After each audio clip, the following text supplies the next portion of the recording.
you're an airplane, Mandy?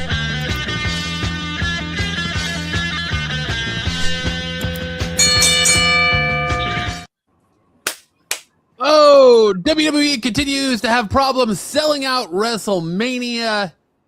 Brock Lesnar refusing to lose to Oba Femi. WWE does their best Benny Hill impression. And we see the end of Finn Balor and Judgment Day. We got all that and so much more tonight on a brand new episode of Off the Mat, your new wrestling obsession. Welcome in, everyone. Thank you so much for checking us out. As always with me here, I have Dom Tober and Sticks. Boys, how are we doing this fine Wednesday evening? Special edition this week. Because we are doing well. Like he's got a life. No, we're doing well. That's I'm right. kind of confused. I'm so used to doing Thursday nights. Wednesday sometimes throws me off, but hey, it's great.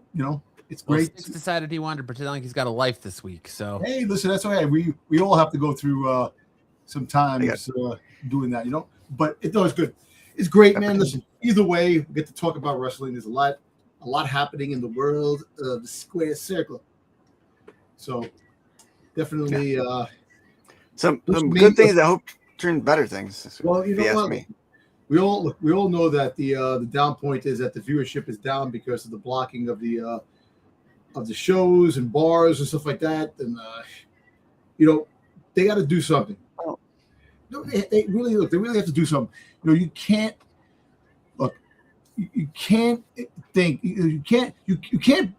that people are going to pay the money they want to pay for the damn tickets, and then sit back and watch it on TV. You'd rather watch it on TV. And then you're gonna block them from watching the pay-per-view on TV? Come on, man. The PLEs. Well, I guess the problem is people are paying. Somebody's paying for these tickets, or they're just handing them out on the sidewalk like coupons. I just looked at a post. Somebody posted something. They had a ticket in their hand.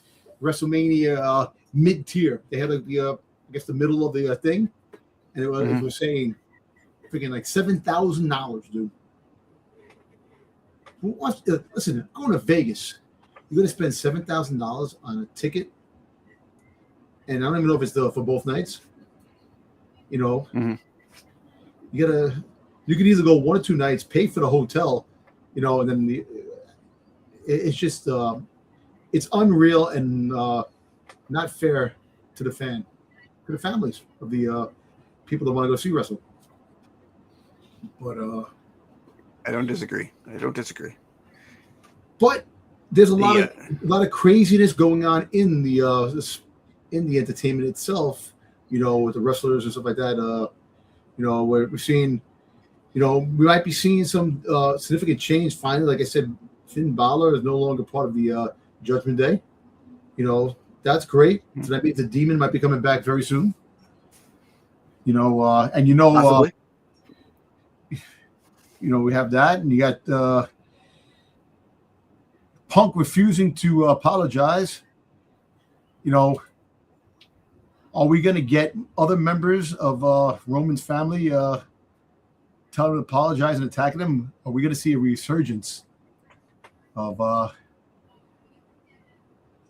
some kind of a bloodline type of a thing, even though it's not may not be the bloodline, but something that needs to that might transpire over the course you of the sure have high hopes, Dom, because I can tell you exactly what WWE is doing with the Usos. The Usos are going to fight. I know. Are not fighting anyone. The Usos are Roman Reigns light. The Usos are only there to carry the feud between Punk and Roman Reigns, to be mouthpieces for Roman Reigns, because he's not going to be there. I know he's going to be here next week, and then he'll be gone for another 2 weeks, and then he'll be back, and they'll be gone again. So that's all the Usos are. The Usos are just going to be that mouthpiece to help carry this feud into WrestleMania. Yeah. Now, could they work an angle like you were saying before the show where the Usos turn on Roman Reigns? Sure, they absolutely could. But I think the Usos' destiny is to face Logan Paul and Austin Theory at Mania for the tag team titles, and they're going to lose. And they're going to just carry this feud with Punk and carry the Roman Punk feud right up to WrestleMania, because Roman can't bother to show up during WrestleMania season. We are all hands on deck. WrestleMania season should be all hands on deck. There should be no such thing as a part-timer during from Royal Rumble till WrestleMania. There should be no such thing as a part-timer. You're right. You know, Especially if that person had won the Royal Rumble and main eventing WrestleMania. See, that's the problem. You know, that's the big problem. When Roman Reigns was champion for 3 years, he held those belts hostage. He wasn't on the show half the damn times. He was out for weeks at a time. And then they had to carry the other parts of the members of the bloodline, carried the, you know, Sami Zayn helped that whole feud go through. You know, it had the funny moments and people were tuned in no matter what. But you're right. You win the Royal Rumble, you should be there week after week. There should be no, again, part-timers from Royal Rumble till WrestleMania. Plain and simple. You know what your schedule is every year. WWE has a set schedule. You know Royal Rumble is going to be in January sometime, and WrestleMania is going to be in April sometime. So between there, you got to make sure your schedule is either workable or you're not booking other things at that point in time. Because not only do we not showing up, we have other people that are part-timers sitting here saying that they don't want to lose. You have Brock Lesnar sitting here saying, I don't want to job out to Oba Femi, if you believe sources that are putting this stuff out there. Because apparently, according to PWInsider, Lesnar is refusing to job out his final matches to Oba Femi until WrestleMania. He doesn't want to lose, or until SummerSlam. He doesn't. If he's going to retire this year, he doesn't want to lose again until SummerSlam. Well, you know, is that being selfish, or that's just being that the fact is that go out and lose the last match to Gunther? Of course, you know Gunther's going to fight him. You know, I would still book Oba Femi versus Lesnar, but this double disqualification, double count out, you know, definitely have something like that. And it still keeps Oba Femi strong. It still keeps him undefeated. It's just the fact is that there's disqualification or there's a count out, you know, that they fight all around the friggin' ring. They get counted out. Yeah. Then they have you could have a couple of matches. You could have Oba Femi.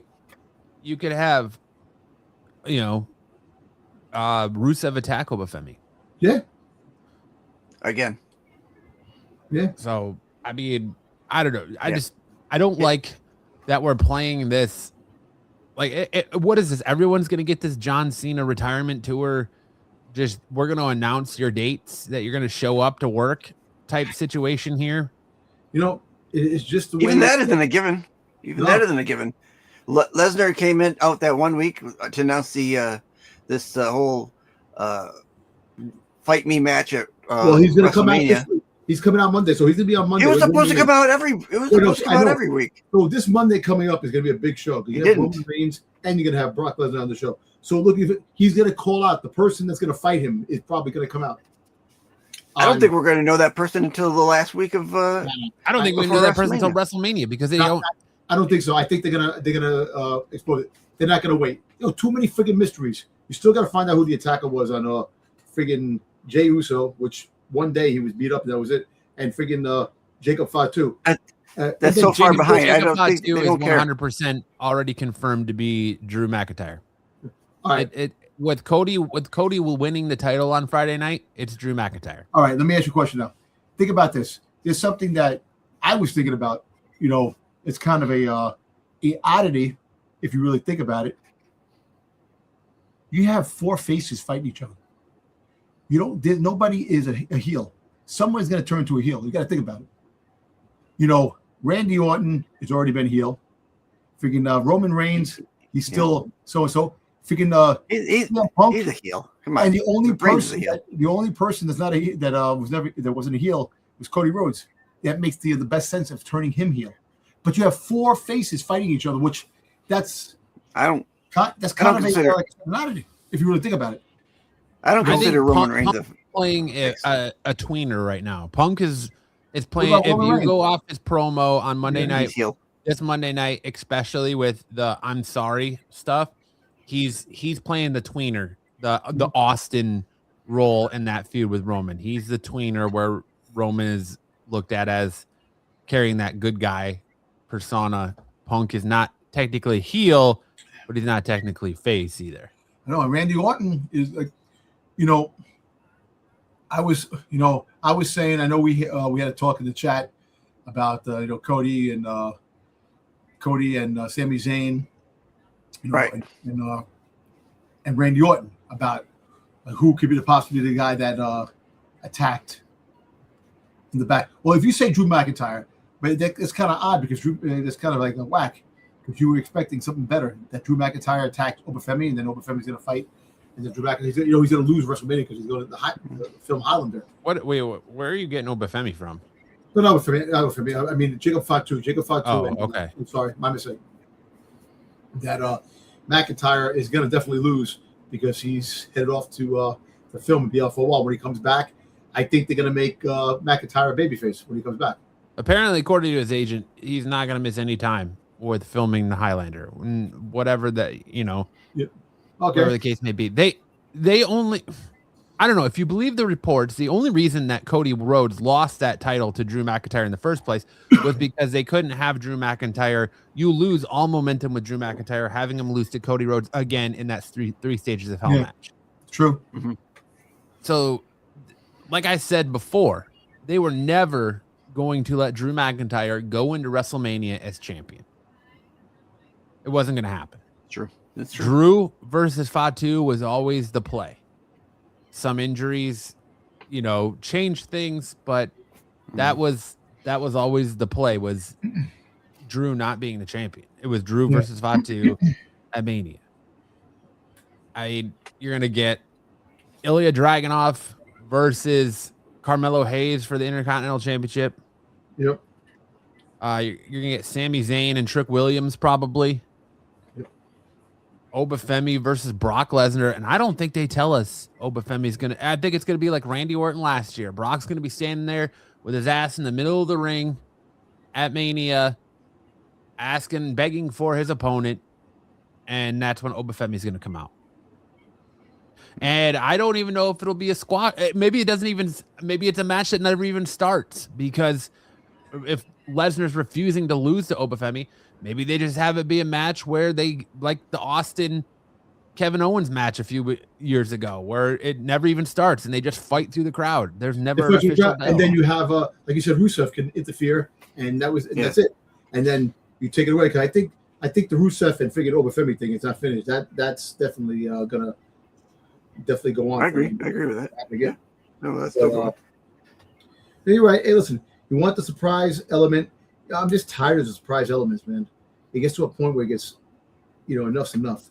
And then we had the Russell Ghul Liam Neeson scene with Seth Rollins with all the masked men. Oh, dude, the Benny Hill. Horrible. Like, I can't be the only one that when I saw that, I thought I heard us. Oh, but then they showed that scene. I sent it to the chat. It was the scene with Batman. Yeah, that's true.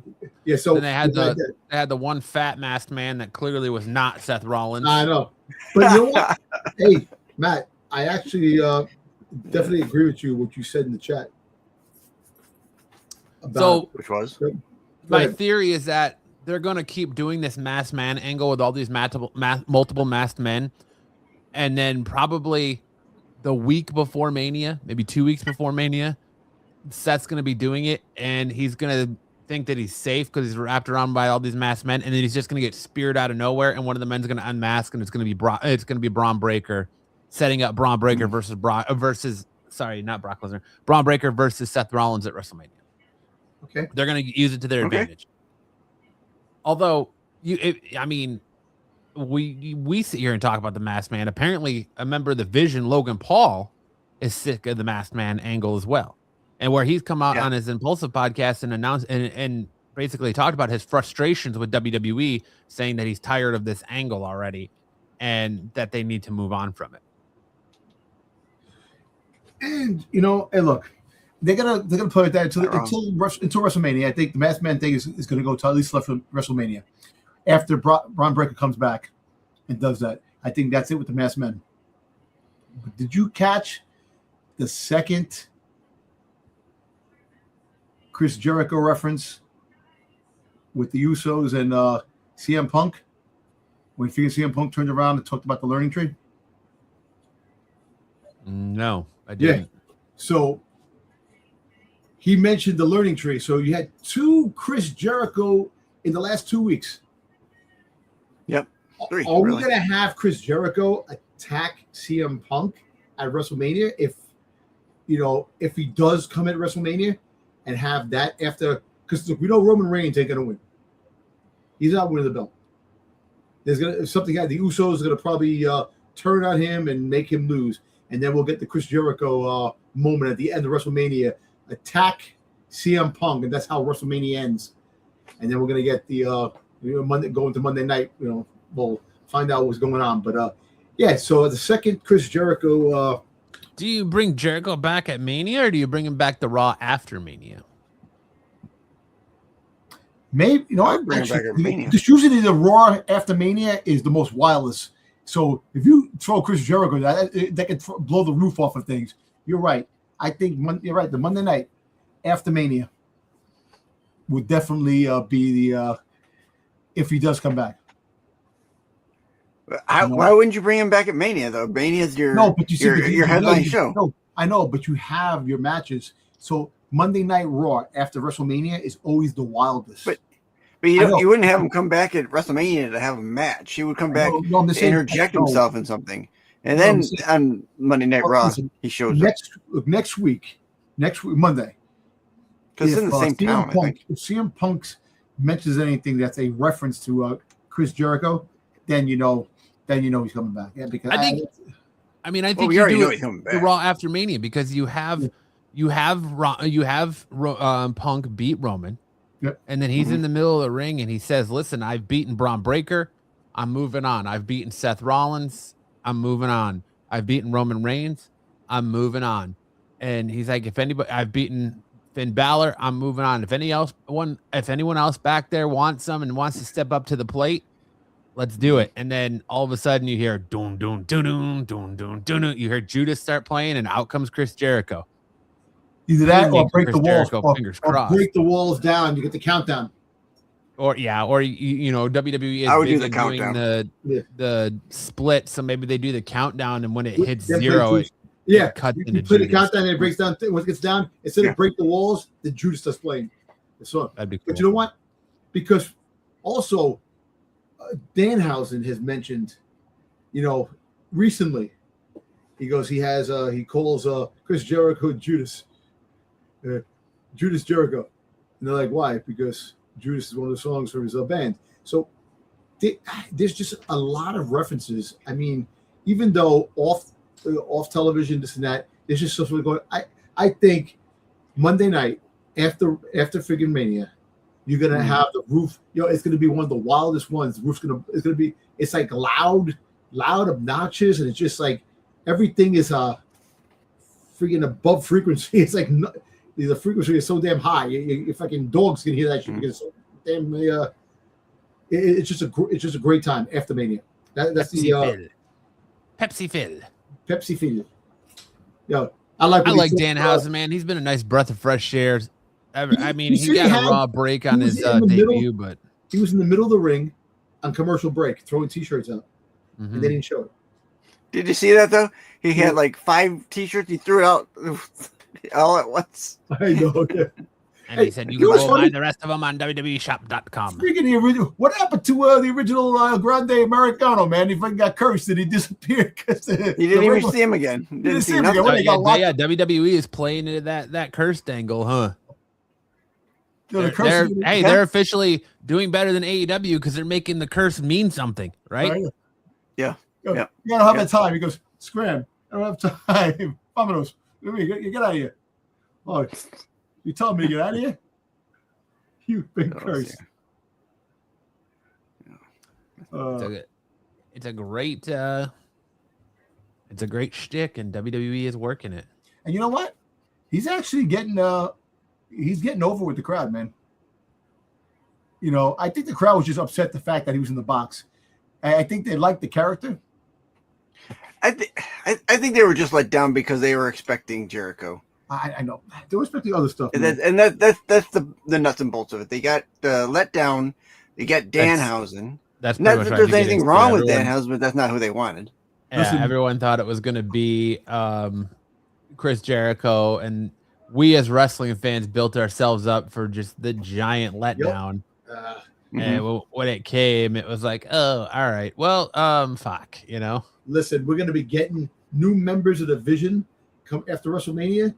Ethan Page and figure Ricky Saints. And not only do we need to get new members of the Vision, who are we going to get as a new member of the Judgment Day? That's true too. Hey, how about we get Karrion Kross? Because remember, Karrion Kross had that thing with Dirty Dom. Remember that time? Remember I was saying about the Karrion Kross? There was like a rumor going on. Karrion Kross can become the new leader of the Judgment Day. I think that would work. Yeah. I don't necessarily know that I want to see Karrion Kross in the Judgment Day. I'd rather see him be a member of the Vision over Judgment Day. I mean, I'm kind of tired. Him in the Vision, I can see. Growing tired of the Judgment Day, but when Roxanne comes back, you think Roxanne's going to take Finn Balor's side? Do with Finn Balor? No, No, I don't think so. Why would she? Because Finn Balor was the one that brought her when Liv was out. He was the one that brought her in. So I don't know. Yeah, Dirty Dom is the only original member of the Judgment Day. Everybody else is gone. Only one left. So you get Dirty Dom versus Finn Balor, Demon Balor, WrestleMania. I want to ask you guys this. Story came out. So there's some pretty wild accusations being thrown around by, it just seems like, two people in the middle of the industry that are just like to be absolute fucking shit stirrers, pot stirrers. Jonathan Coachman. Oh, yeah. And Russo? Vince Russo, yes. For the Coach and the Bro show. They have this wild accusation being thrown around that they're accusing WWE of using and abusing Pat McAfee. Who? What? They are accusing WWE of using and abusing Pat McAfee. Using and abusing Pat McAfee. Okay. So the accusation is that during a recent episode of the Coach and the Bro, Coachman claimed that he thinks that WWE has been using and abusing Pat McAfee by putting anybody on his show. The former commentator said that they only brought him in to commentate and to be part of WWE to appease him so they could readily put superstars on his ESPN program anytime he wanted, because he has such a wildly popular sports podcast or show during the day. And Coachman says, and I quote, "I've been very transparent and real with you. I think that they were using him and abusing him. And what I mean by that is they were throwing anybody and everybody on his show. Like if they needed to promote something, let's go on Pat McAfee because he has the top rated show in America during the day. I also have some inside information that they would go on the road and they would not offer to do this or this or this, Vince Russo. The least that you can do is pay production costs." So he's saying that WWE is not offering them any sort of compensation, any sort of flights. Like they're saying that Pat McAfee had to book his own personal flights from Raw back to Indianapolis to do his show. They weren't offering him, like when he goes on the show with his ESPN show, ESPN production puts everything together. They book the venues for him and they give him the sets and all that. And that WWE was not offering to do any of that, not offering to help with any of that. And especially like when, the couple times when he had Raw that night, so he would go on location to Raw where the rest of them would still be in studio in Indianapolis. McAfee would be from wherever Raw was going to be that night. They weren't helping him with production on that. And so they said the least you could do is pay production costs.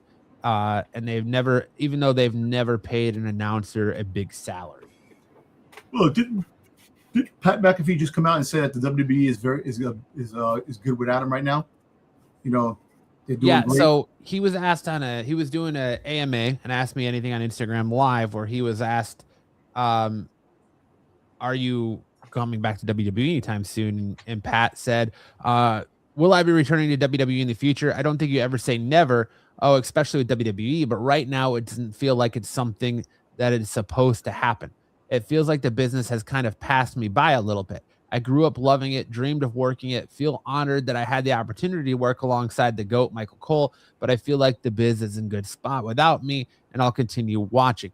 But there was also that conversation that he had with Nick Khan, where Nick Khan said that Pat McAfee would be back. So I'm kind of wondering what's going on here, and if there was some sort of fallout, or if McAfee at some point asked for some sort of compensation, like help me with production. And I don't know that that's the case. I'm just going off of what Jonathan Coachman and Vince Russo are saying, is that WWE wasn't, from the word that's going around, WWE wasn't offering them any compensation or any kind of like to pay for his private jet or anything like that. I'm not throwing accusations out towards Pat McAfee. I'm not throwing accusations out from WWE. I'm just strictly going on what they were talking about. So usually Jonathan Coachman and Russo they've been on a couple of things that actually been true in WWE, you know, about certain things. Didn't freaking Coachman talk about when The Rock, you know, The Rock, when he was coming back, when The Rock had come back on the show or something like that, that Triple H had the internal thing with TKO and The Rock, a whole bunch of different things. He throws a lot of things out there. Some of the stuff is legit, you know, but it is kind of odd that McAfee hasn't been back. You know what I'm saying? You know, he was supposed to come back and he didn't. So you can't tell me he had a busy schedule, because he has that time before College game day, that a couple of months before College comes to do, and he didn't come back. So there could be some legitimacy to the story, something that could be that WWE. Let me tell you something. I would not put it past the WWE for the things that they're doing, freaking raising prices of tickets, freaking blocking people from freaking goddamn watching shows because they got poor ticket sales. So you know what? I actually, I think I believe it. I do.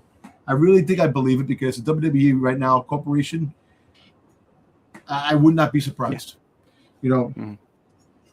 You know, it's that's my opinion.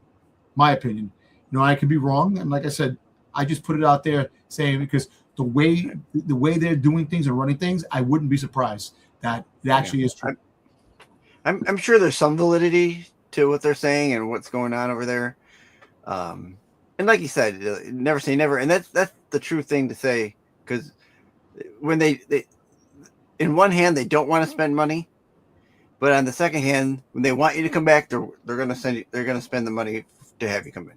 They don't want to spend money, but they want you to pocket money for lame ass shows. Give us the wrestlers we want to see, and make the storylines great, and freaking give us something that the money is worth it. Give us something that to make that money, that earn that friggin' couple of $1,000 to go see a pay-per-view. The shows need to be worth it to go. Just going for the experience is not what you're paying the money for. You still want to have a good time and enjoy the show. Yes. You know, oh, hey, I got to go to a WWE show. Well, how was the show? Not great, but I went. You know, what kind of a reaction is that you want? You don't want that reaction. You know, but you see what's going on. It negativity throughout the entire organization is going on. Oba Femi took a picture with that girl, and she got upset because he didn't do a pose and caused negativity. That was her own fault. I know. That's her own fault for having high expectations. And that's the problem with the wrestling fan, is that these people are not trained monkeys. No, they're not. And I think that's the difference between people like us who are wrestling fans, who are used to going to conventions, because we're also comic book fans and pop culture fans. So we're used to going to conventions, versus the normie who's a wrestling fan that only goes to a wrestling convention like that. Like, these people are not trained monkeys. They're not going to sit here and do what you want. You can ask when you pay for that photo, okay, would you be willing to do this post? But they can politely decline. They have that option to decline that. It's just because you're paying them. And a lot of people have the mentality of, well, I'm paying you, so you need to do it. No, it's not like that. It's like celebrities too. Like when I go to celebrities, when I get autographs, I take, mind you, you pay for a selfie, I don't mind paying the selfie, but say if I ask like somebody to do a shout out for Renovision, or do a shout out for my brother Geekstronomy, or a shout out Dom Tober, they may feel like they don't want to do that, and I can't force them to do that. No. I can't force them to say what they don't want to say. I should be just happy to get the autograph. I got the selfie and move along. Look, at the end of the day, this is it's all about money, and it's all about they see thousands of fans, thousands of people along the way. It's tiring, and then all the traveling. Some of these guys, why do you think all the problems with the approaching them at airports and all these things that are going on? They're exhausted, and people are just friggin' assholes.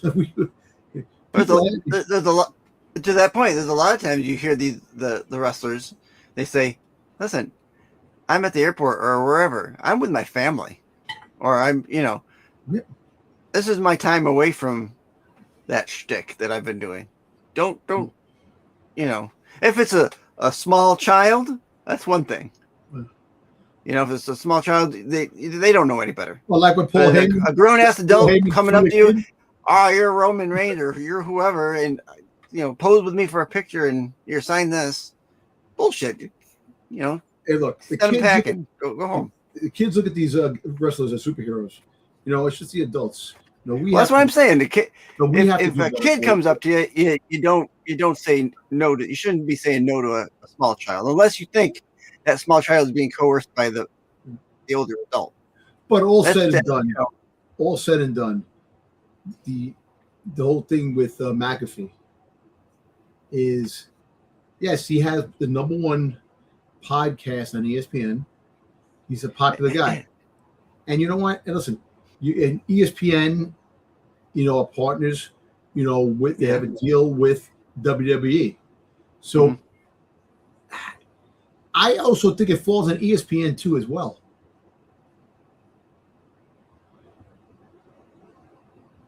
WWE is partners with has a partnership with ESPN.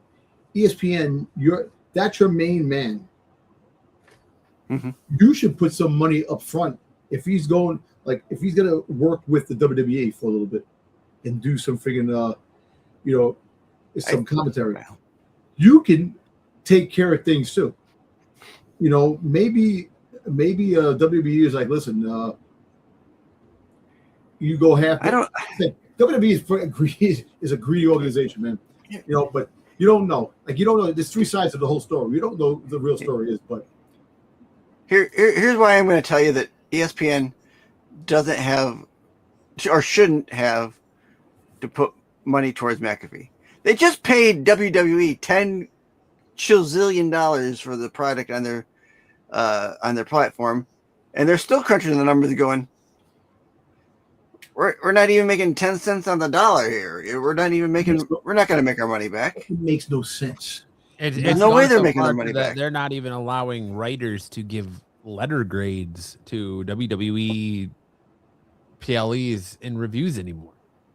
Well, I mean, the truth hurts, as my I don't think it's ESPN's responsibility to foot the bill for McAfee for his travel or anything like that. It should be WWE's. Now, I don't know how the contracts for ring announcers and commentary work. I don't know if commentary are considered employees or if commentary are considered independent contractors like the wrestlers themselves. So I don't know how all that works, but if McAfee is going to the PLE to commentate, okay, well then I think ESPN should, between WWE and ESPN, somebody should be helping him out with that, travel, giving him production stuff to do his show from there on Monday. But now it's not even really a problem because most PLEs are on Saturday versus Sunday. And I just, I don't think it's WWE's responsibility to do anything, or not WWE, but it's not ESPN's responsibility to do anything because he's doing it for WWE. I think if it was a PLE, then we're talking more ESPN territory. But that's just me. I don't know the ins and outs of how all that works. But like I'm saying, ESPN paid WWE for their product. Oh yeah, they're definitely not getting return on investment. Their product. If McAfee's going to be working for WWE on their product should be paying for him doing whatever it is he's doing. If he's promoting for ESPN should foot the bill. Well, you know what? Promoting for WWE should be footing the bill. I mean, there's two different things. I mean, there's two different companies in play. You know why? You know who should be paying? ESPN shouldn't pay. WWE shouldn't pay. Michael Cole, because he's a GOAT. He should pay. Michael Cole. Michael Cole. Yeah. Well, I don't know.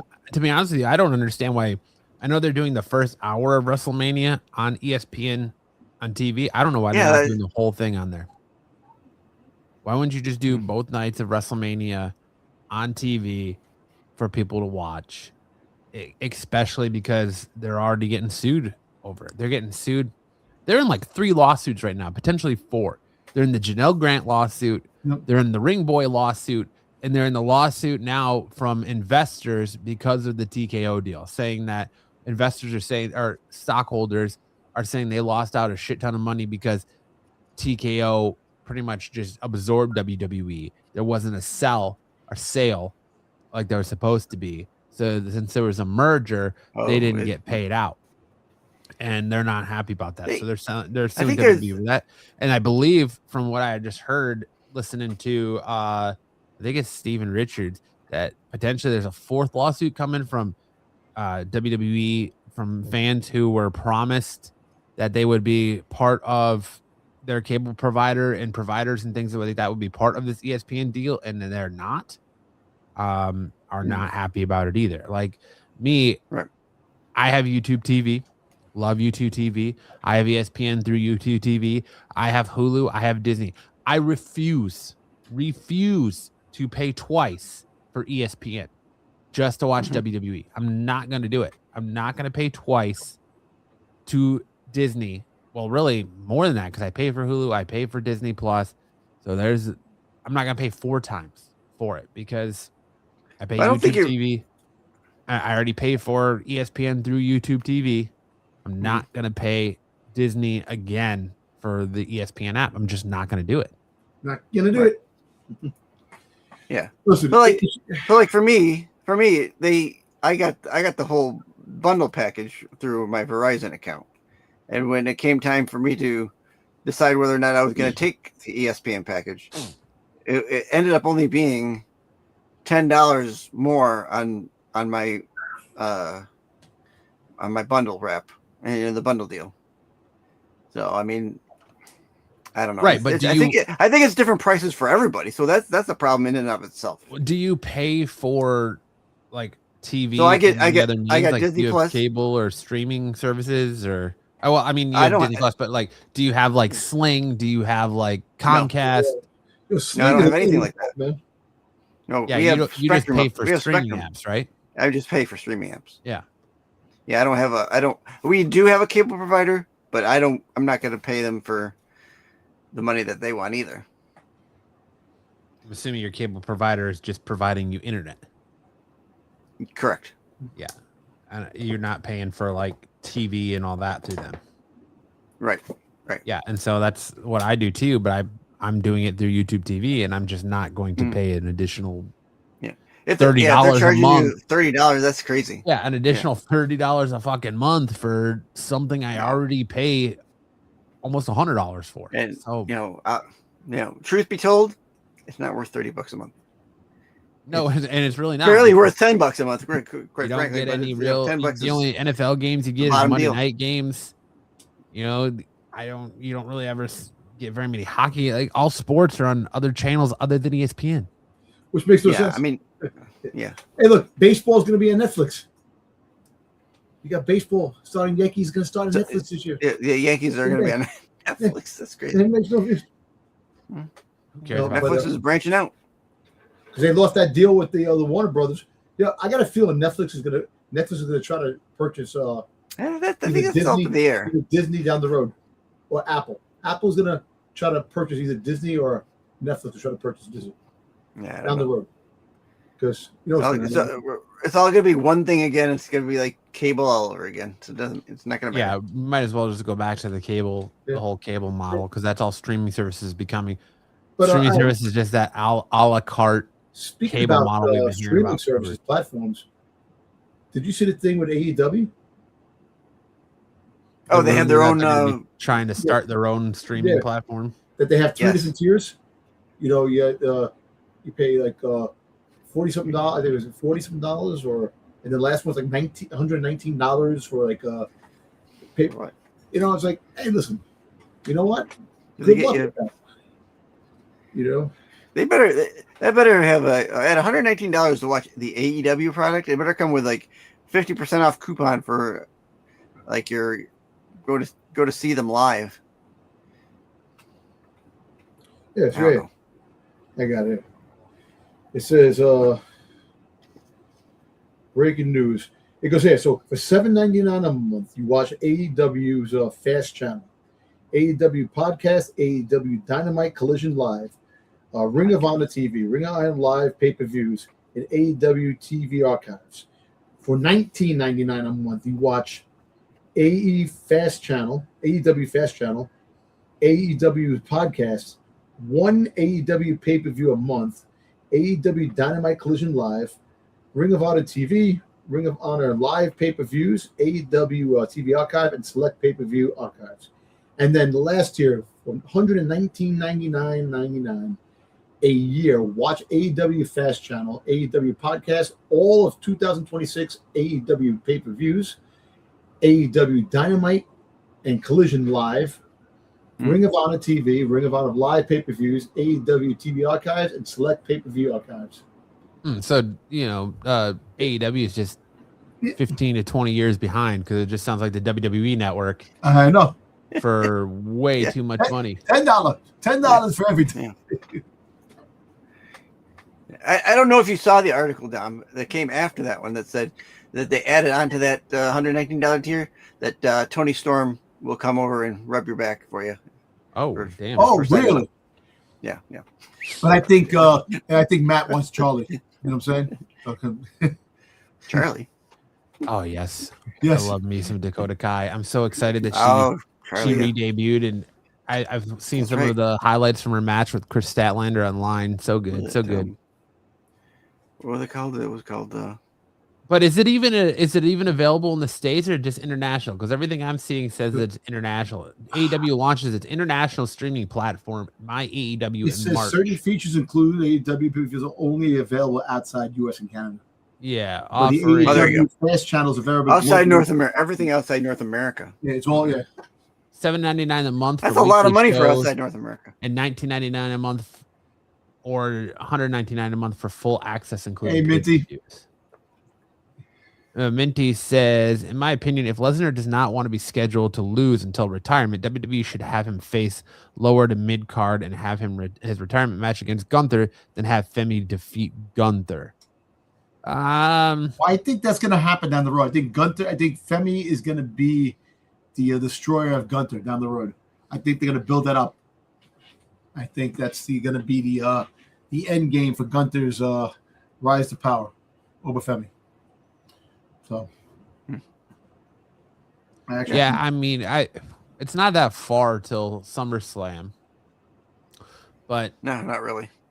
I mean, I understand. Look, it helps Gunther in every way, shape, or form. If you just have Brock Lesnar going through and continue just to tear ass through everybody and not be beaten until Gunther, like I said, you can do Oba Femi, Brock Lesnar, and have him throw hands. Just never have the match start. Yeah. If the match never starts and they have to be broken up, or Brock Lesnar puts Oba Femi through a table or whatever, if the match never officially starts, he can't have a loss on his record. So you can do that at Mania, get that over with, and just plow forward until the Gunther match, have him finally lose against Gunther. Where else is he going to wrestle between now and between WrestleMania and SummerSlam? He's probably not. Yeah. You know, like, are you going to have him wrestle on a fucking Saturday Night Main Event in May? You're going to have him wrestle in Backlash? You see, they missed the opportunity with Gunther staring down.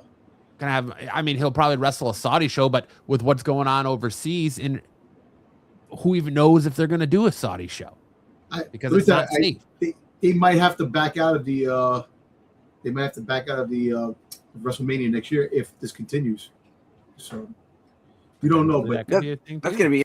Let's see what goes on. We also got Royal Rumble, right? Well, Royal Rumble's back in the States next year. Next year. Royal Rumble next year. Back in the States, but next year's WrestleMania.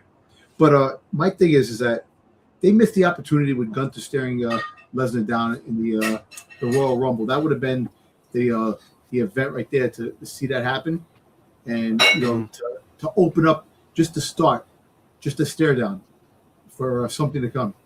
Or unless you have Gunther coming back up the ramp and Lesnar's coming down the ramp and they look at each other or something like that, and Gunther like laughs. The stupid laugh of his, Yeah. So we'll see what happens. Like I said, SummerSlam's closer than you think, man. It's freaking, these months go by quick, man. So before you know it.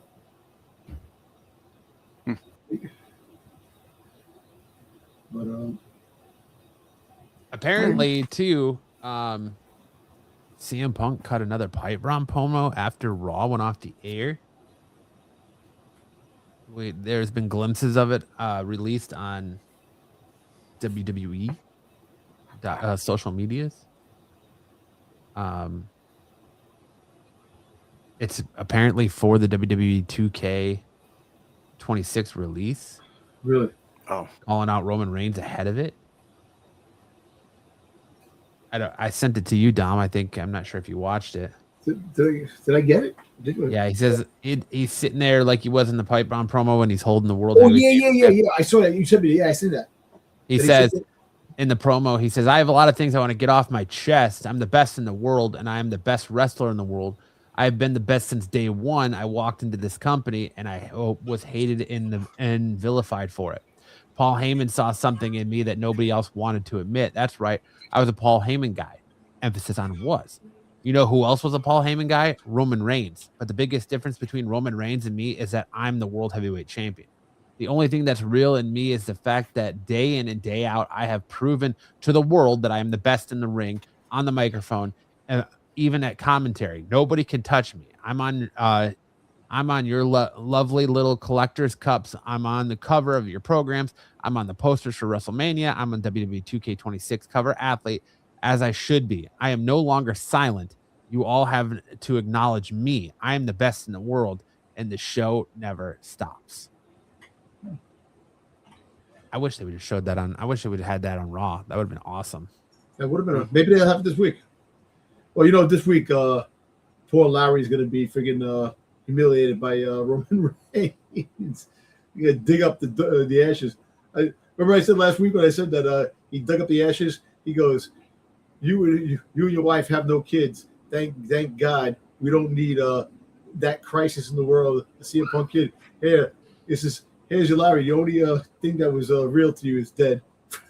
Do you think WWE goes there? How much backlash do you think if they attack a dead dog? No, listen. Wait.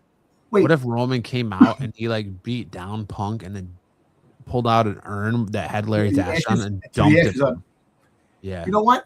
Because that also, remember, CM Punk sits there with Roman Reigns and goes, "Let's try to make this the best promo we can." The best thing. And they sit there. So when you use your real life stuff in your promos for the entertainment, that's where it hits hard. And you probably discussed it. Like, come on, you don't think he said about his father? You don't think he sat there with Roman Reigns to talk about that? So Roman Reigns goes, "You really want to get the crowd crazy and get things stirred up? Just tell me to bury me next to my dad." That's kind of a controversy. Like I said, and it works because you have Zilla has his podcast. He's watching Raw live, and then he's reacting, and then you got friggin' the Usos. and you know that Solo Sikoa is definitely there's gonna be a promo, and Solo Sikoa is gonna probably mention something about CM Punk, maybe in in SmackDown Friday night. So you get it going, and I got a feeling I would not be surprised you're gonna get like some fake ashes, like it's Larry the dog, and throw it on CM Punk and beat the shit out of him. That's a bit too far. Dude, if they do that. That really is crazy. But that's what Pete and I was talking about. Is that's kind of what WWE needs right now. I think they need to steer into this more real life, blur the lines between kayfabe and real life through social media, through other platforms, like we were talking about back in the day with the Attitude Era, when you would have fights break out in airports. The Austin, that's like the most memorable stuff. The Austin McMahon stuff in the hospital room.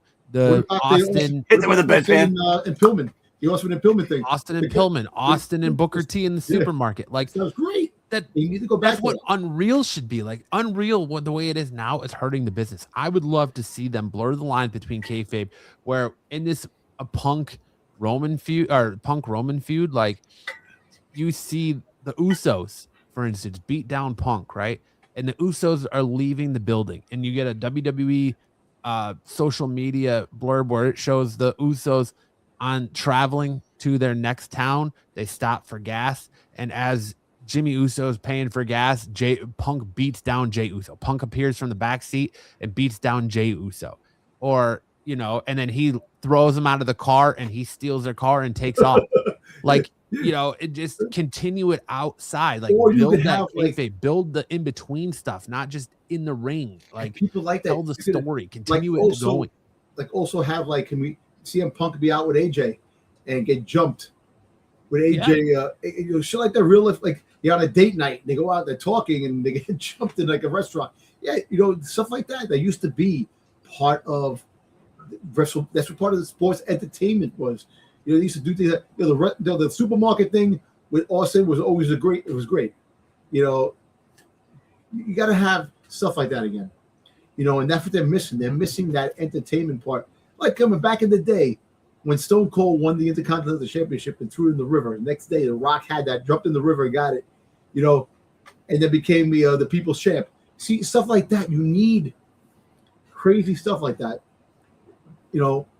To get the attention of people. Like I understand that the crowd today is not the crowd like us growing up. That we enjoyed that. They want to make things simpler for the people today, and that's what's wrong with society. You're making things too simple for people to take in, because people don't have the mindset to sit there and watch a 3-hour show. So if you simplify things, it makes it easy to consume, and that's what I think WWE is doing. They try to simplifying situations and things, and that's with everything. Everything is getting simplified.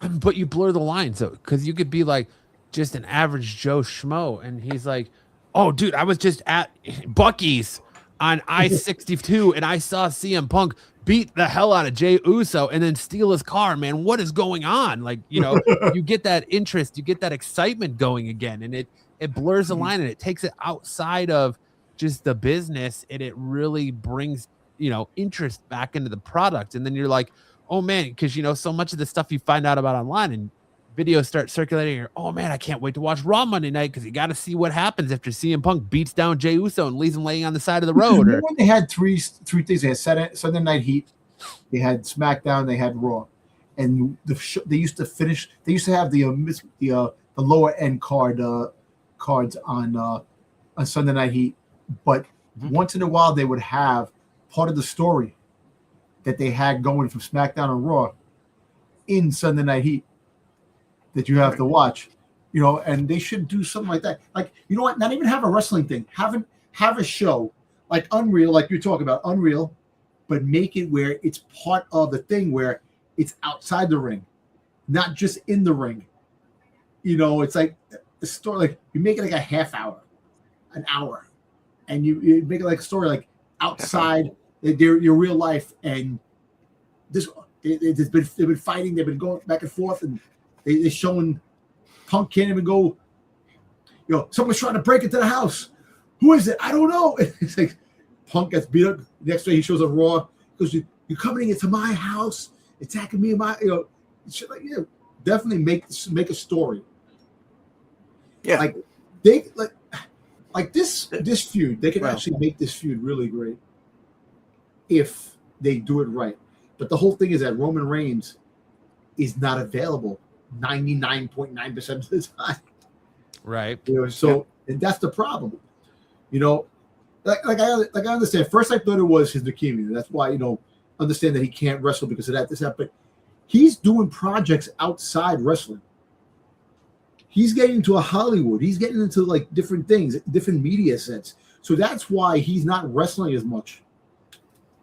On top of the fact that he's taking medicine for leukemia and stuff like that. But it's still, Well, like they most recently kind of did that with the Jelly Roll Randy Orton stuff, where Jelly Roll was hosting, was it Jimmy Kimmel, and Randy Orton was his guest, and Logan Paul came out and he put Logan Paul through a table on Jimmy Kimmel. Like, that was cool. Like, that was exciting stuff. Like, they need to get back to kind of stuff like that. Like when The Rock hosted Saturday Night Live and Triple H and all them showed up. Like, that's the kind of stuff they need to get back to keep this interesting. Like, because their storylines just from week to week just aren't doing it. Like, they need more. They kind of need a shot in the arm creatively. Well, look, creatively, it's changing now. They got rid of Road Dogg. They had new people. Yeah, but he was only part of the problem, man. Like, I know. And the irony of Road Dogg complaining about he was upset with Creative when he was the head of Creative was like, come on, man. But look, until you get rid of Michael Hayes and I'll tell you Barnett, they can't change it overnight. But I think after WrestleMania, you're going to see a lot of changes. After WrestleMania, give or take. WrestleMania is next month. Sorry, not Jim Cornette, Bruce Pritchard. I apologize. You get rid of WrestleMania goes by, then you could restart. It's like a brand new season, and you just kickstart something and make things happen. So simple changes, small changes that actually can snowball to something big, and then the road after WrestleMania. Because think about it, WrestleMania is a season finale. The season finale. Don, what could they do after WrestleMania that could get people talking? What do you think they need to do after WrestleMania to get everyone back on board to the creative process? This is your time to mention it. Go ahead. I know you're want to mention it. Dom is confused. Dom is lost. Dom does not know what Styx is referencing right launching it to you, Dom. Dom, they need to bring back the draft. Get the draft after WrestleMania. Oh, the draft. Well, they did say that this year they were kicking out the draft. That was they didn't have a draft. Throwing that up good. So next year, I think what they're going to do is I think they're going to bring back the draft and have a big thing on ESPN, have like a real life NFL type of draft type of thing on ESPN. Well, that's the perfect spot for you're dealing with ESPN now. They do the drafts. Do a draft. Do something that you haven't done in a couple years now. It's been a couple years, right? I mean, they didn't do it last year. Well, they had the draft maybe the year before, or kind of the year before. They had it last year. And it was like so. This year, from going into last year, going to now, they didn't have it because of all the injuries and all the things that were going through. And you see Oba Femi's going back and forth. They got friggin', people showing up. You have Logan Paul and friggin' Austin Theory showing up on SmackDown. So there's a lot of crossovers that are going on now. My thing is that you bring back, like I said, you bring back the draft, and only the champions can go back and forth. Right. To the challenges. You don't have to stay on Raw to challenge the same person. You can go, and then if SmackDown takes the Intercontinental Championship, you have to go to SmackDown and fight.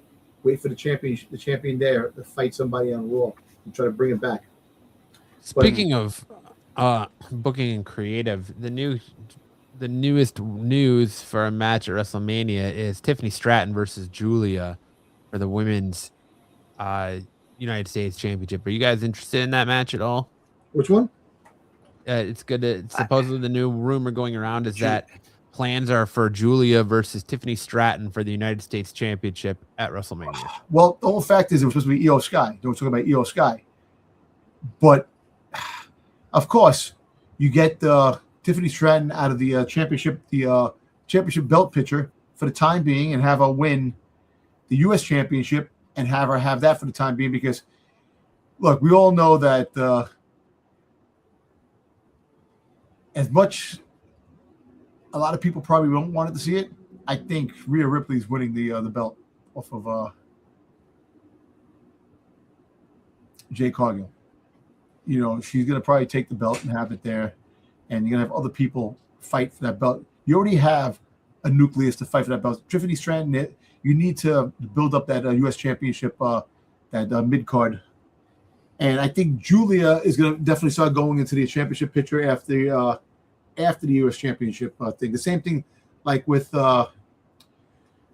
Chelsea Green. Chelsea Green, they're going to start pushing her. They were pushing her to go with the championship thing. So, you know, Intercontinental Champion. You have Becky Lynch, who was a champion for so long. She carried the Intercontinental Championship. Now you have AJ Lee have it.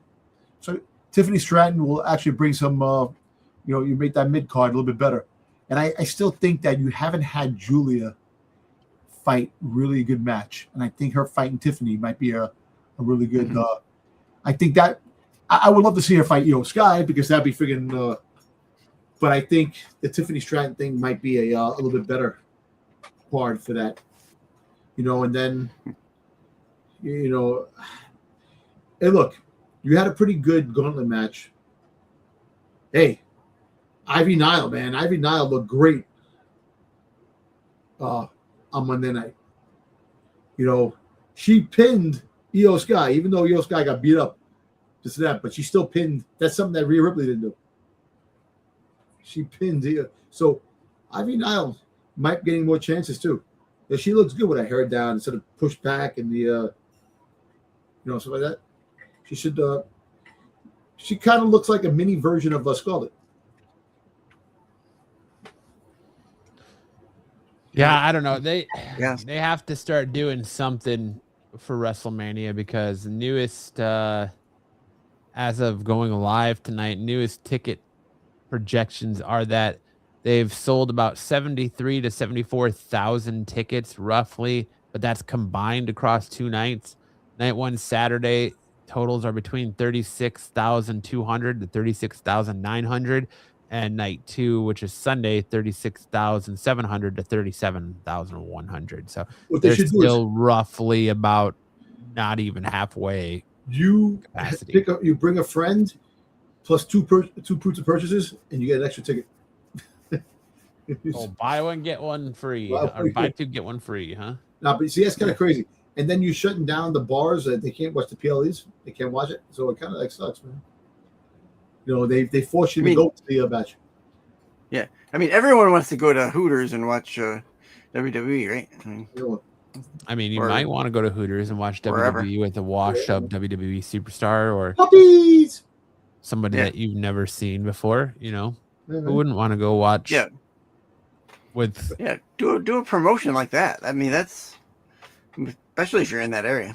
Why would you not want people to have eyes on it? It doesn't, just because they're not paying for a ticket, get out of here. Look, I look at it this way, man. It's sad. We're at a sad state where we never thought that we would see a day where ticket prices are out through the roof and people have a hard time going to watch these wrestling matches and the stories suck. And even back in the 80s, man, the story was still great.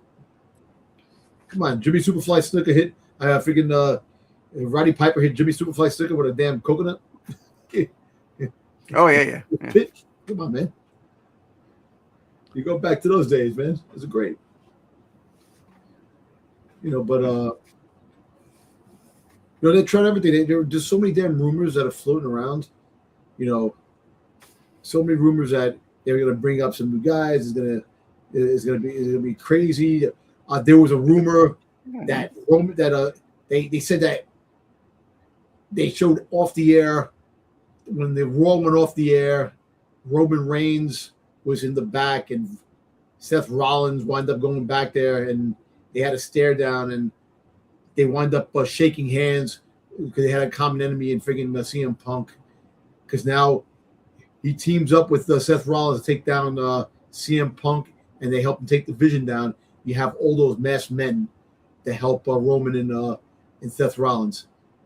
You're gonna have some kind of a Shield type of reunion to go take down Punk and the Vision. I'm like, you know, and all you need is the Forbidden Door to open up, and you have freaking goddamn. You have what's his face come back. Dean. AEW. Ambrose. Dean Ambrose. Yeah. What was it? What was his the line for him? What was the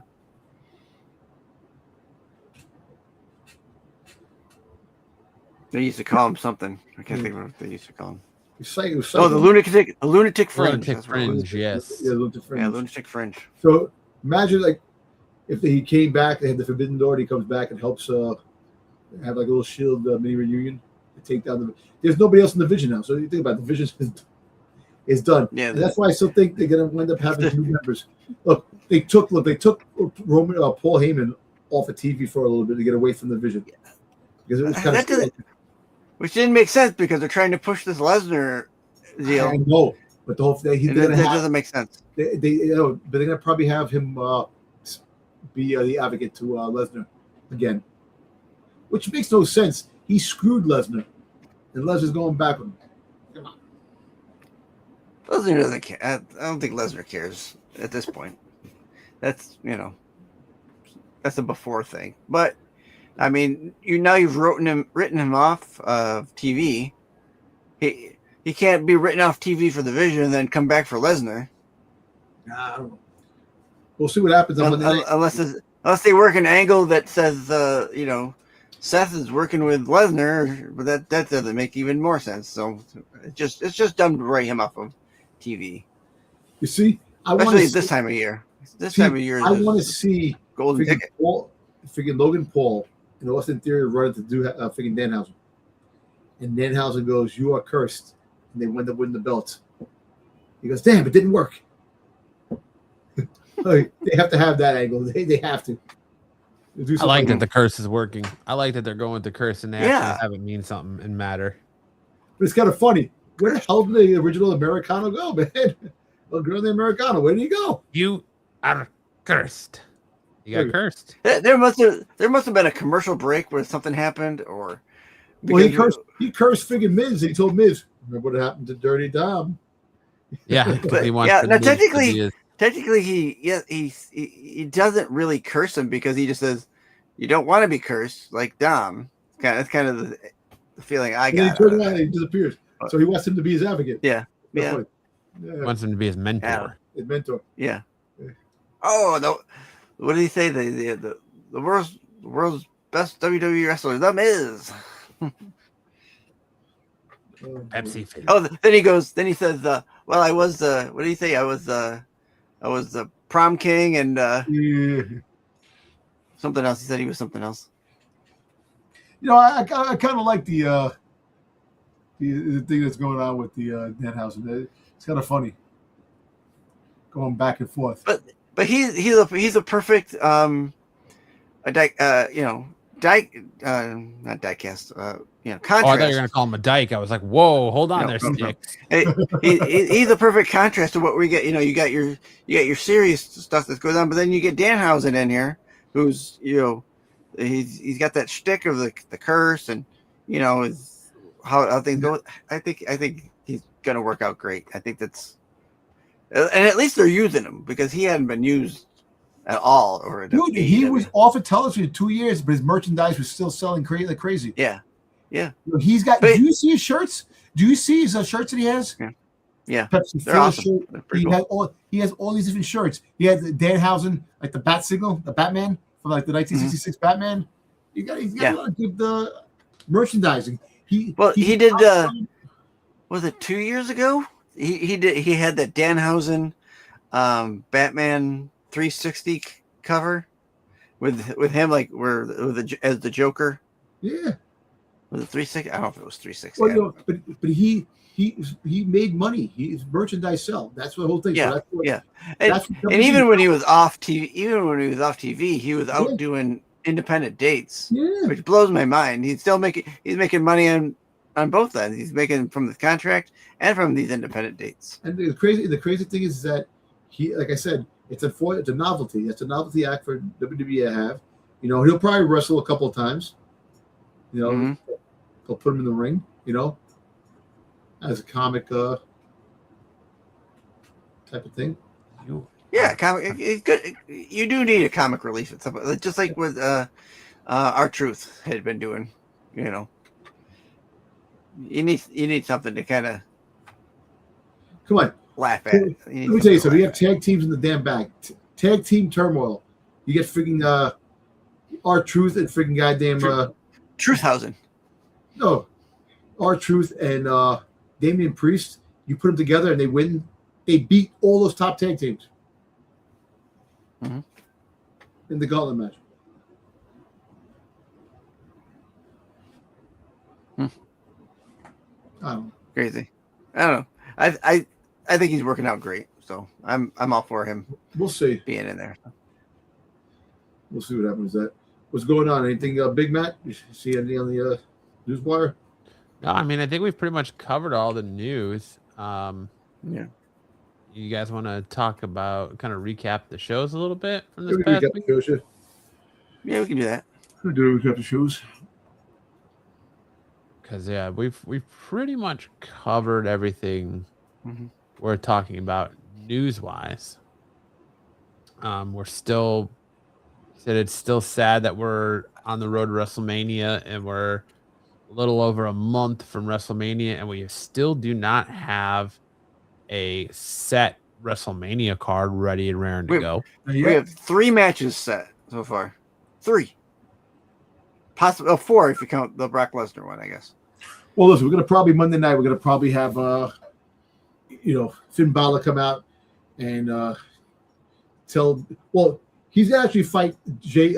You're not gonna get. He's gonna call out Dirty Dom, to fight in WrestleMania, and then you're gonna have to wait for that. He's gonna fight JD McDonough first. And Yeah, then, we'll probably get JD McDonough versus him on Raw. Yeah, and then the big match will be against Dirty Dom. Dirty Dom-tober. Oh yeah.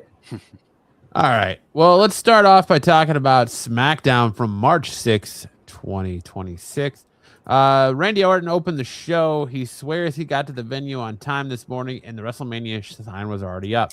He stated, thinking about each individual WrestleMania he's been in, there have been 20, and then he realizes he's only main evented twice. It doesn't matter who you are, how many titles you've won. None of that matters. There's no guarantee that you will go to WrestleMania, never mind main eventing. He is officially going back to the main event for WrestleMania. Randy has never been a guy to say he is the best, but his peers do. The way it makes him feel to hear compliments from legends he looks up to and upcoming talent, and it makes him proud to know that he's still doing it at the top of his game. But don't get it twisted. He's earned his son of a bitch. It wasn't handed to him.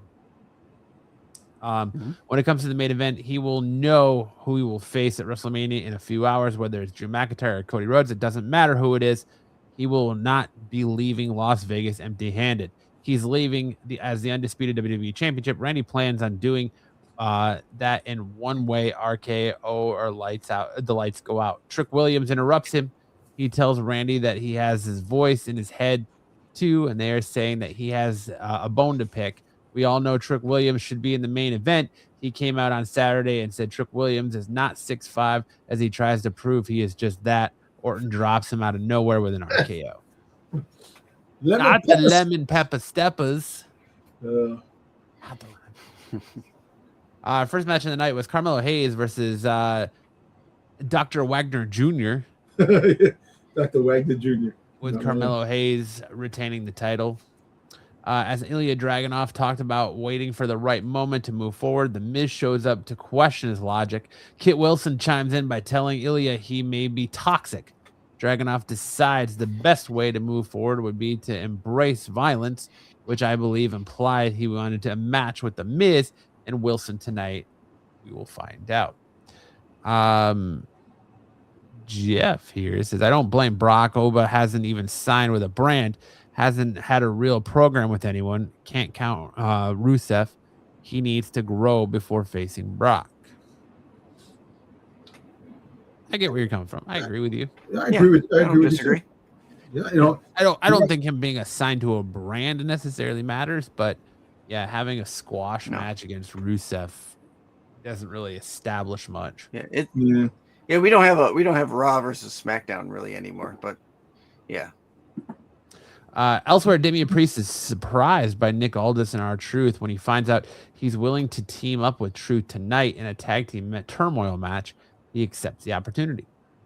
After Drew McIntyre asked Nick Aldis to make things right tonight, the GM told him that he went back on his word by getting involved in the other matches. So he wants back on his. Otherwise, he can forfeit the title. Drew doesn't accept that, and Cody will only take his title away from him out of his cold dead hands. Then we got the Irresistible Forces tag team celebration. Yeah. We got a women's tag team match, number 1 contenders match, Alexa Bliss versus Charlotte Flair versus Julia and Kiana James, with Flair and Bliss picking up the win there to challenge for those tag team titles again. Or is that going to be at WrestleMania, or is that going to be before WrestleMania? I think they might save it for WrestleMania. I think they'll have a triple threat. You think they save it for WrestleMania instead of doing the Bella Twins for the titles? Well, the Bella Twins are coming. They said the Bella Twins is gonna probably face them, but the fact is that you take the Bella Twins. But see, that's another thing. Where are the Bella Twins? Yeah, I don't know. Sure. Another part-timer. Yeah, at this point, with how many matches we have set for WrestleMania, I would say they're saving it for WrestleMania. Yeah, you know what? Or at least keeping it in the back pocket, then we could use this for WrestleMania. So let me ask you, so you think that they get a future tag team opportunity after WrestleMania? What do you think? No, I think they do. I think they get their opportunity before WrestleMania, and they beat the Charlotte Flair and Alexa Bliss win. They beat Naomi, or not Naomi. They beat Nia Jax and Lash Legend, and they face the Bella Twins at WrestleMania. So it's Charlotte Flair and Alexa Bliss versus Nikki and Brie Bella. That's where you'll get the heel turn. Sami Zayn questioned how Cody Rhodes was getting another title shot despite losing at Elimination Chamber. Cody wonders what he's doing. Is he trying to politic his way into the title match when he hasn't even won the match yet? Sami doesn't know what he is doing or what he wants. He only came over here to wish him luck. He wants him to become WWE champion again. Cody accepts, but does not thank Sami before walking away. I'm really enjoying Crash Out Sami. I like that he doesn't know what he's doing or why he's doing it. Crash Out Sami. It's funny. It's true. Working. Fucking goddamn Cody Rhodes, man. This fucking politics. He freaking getting his way, champion after the championship here and there, back and forth. And then when you, what the hell is the sixth guy there? It's Karen Gillan from Doctor Who. Yeah, Doctor Who. I thought she's getting banged in the corner. Yeah, it says what it looks like. Nice picture. Looks like she's got her mouth wide open, ready to accept the surprise. No, it's like someone's behind her. And she's like, yeah, you know what? That's why I think Cody might become heel. Cody, him turning heel will be interesting to really flipping the switch and really uniting engines by doing that if they make him heel. Then we got the WWE Tag Team Turmoil #1 Contenders match. And here's where things kind of go off the rails for me. You have legitimate tag teams in this match, right? Yep. You have Motor City Machine Guns against Fraxium, with Fraxium picking up the win.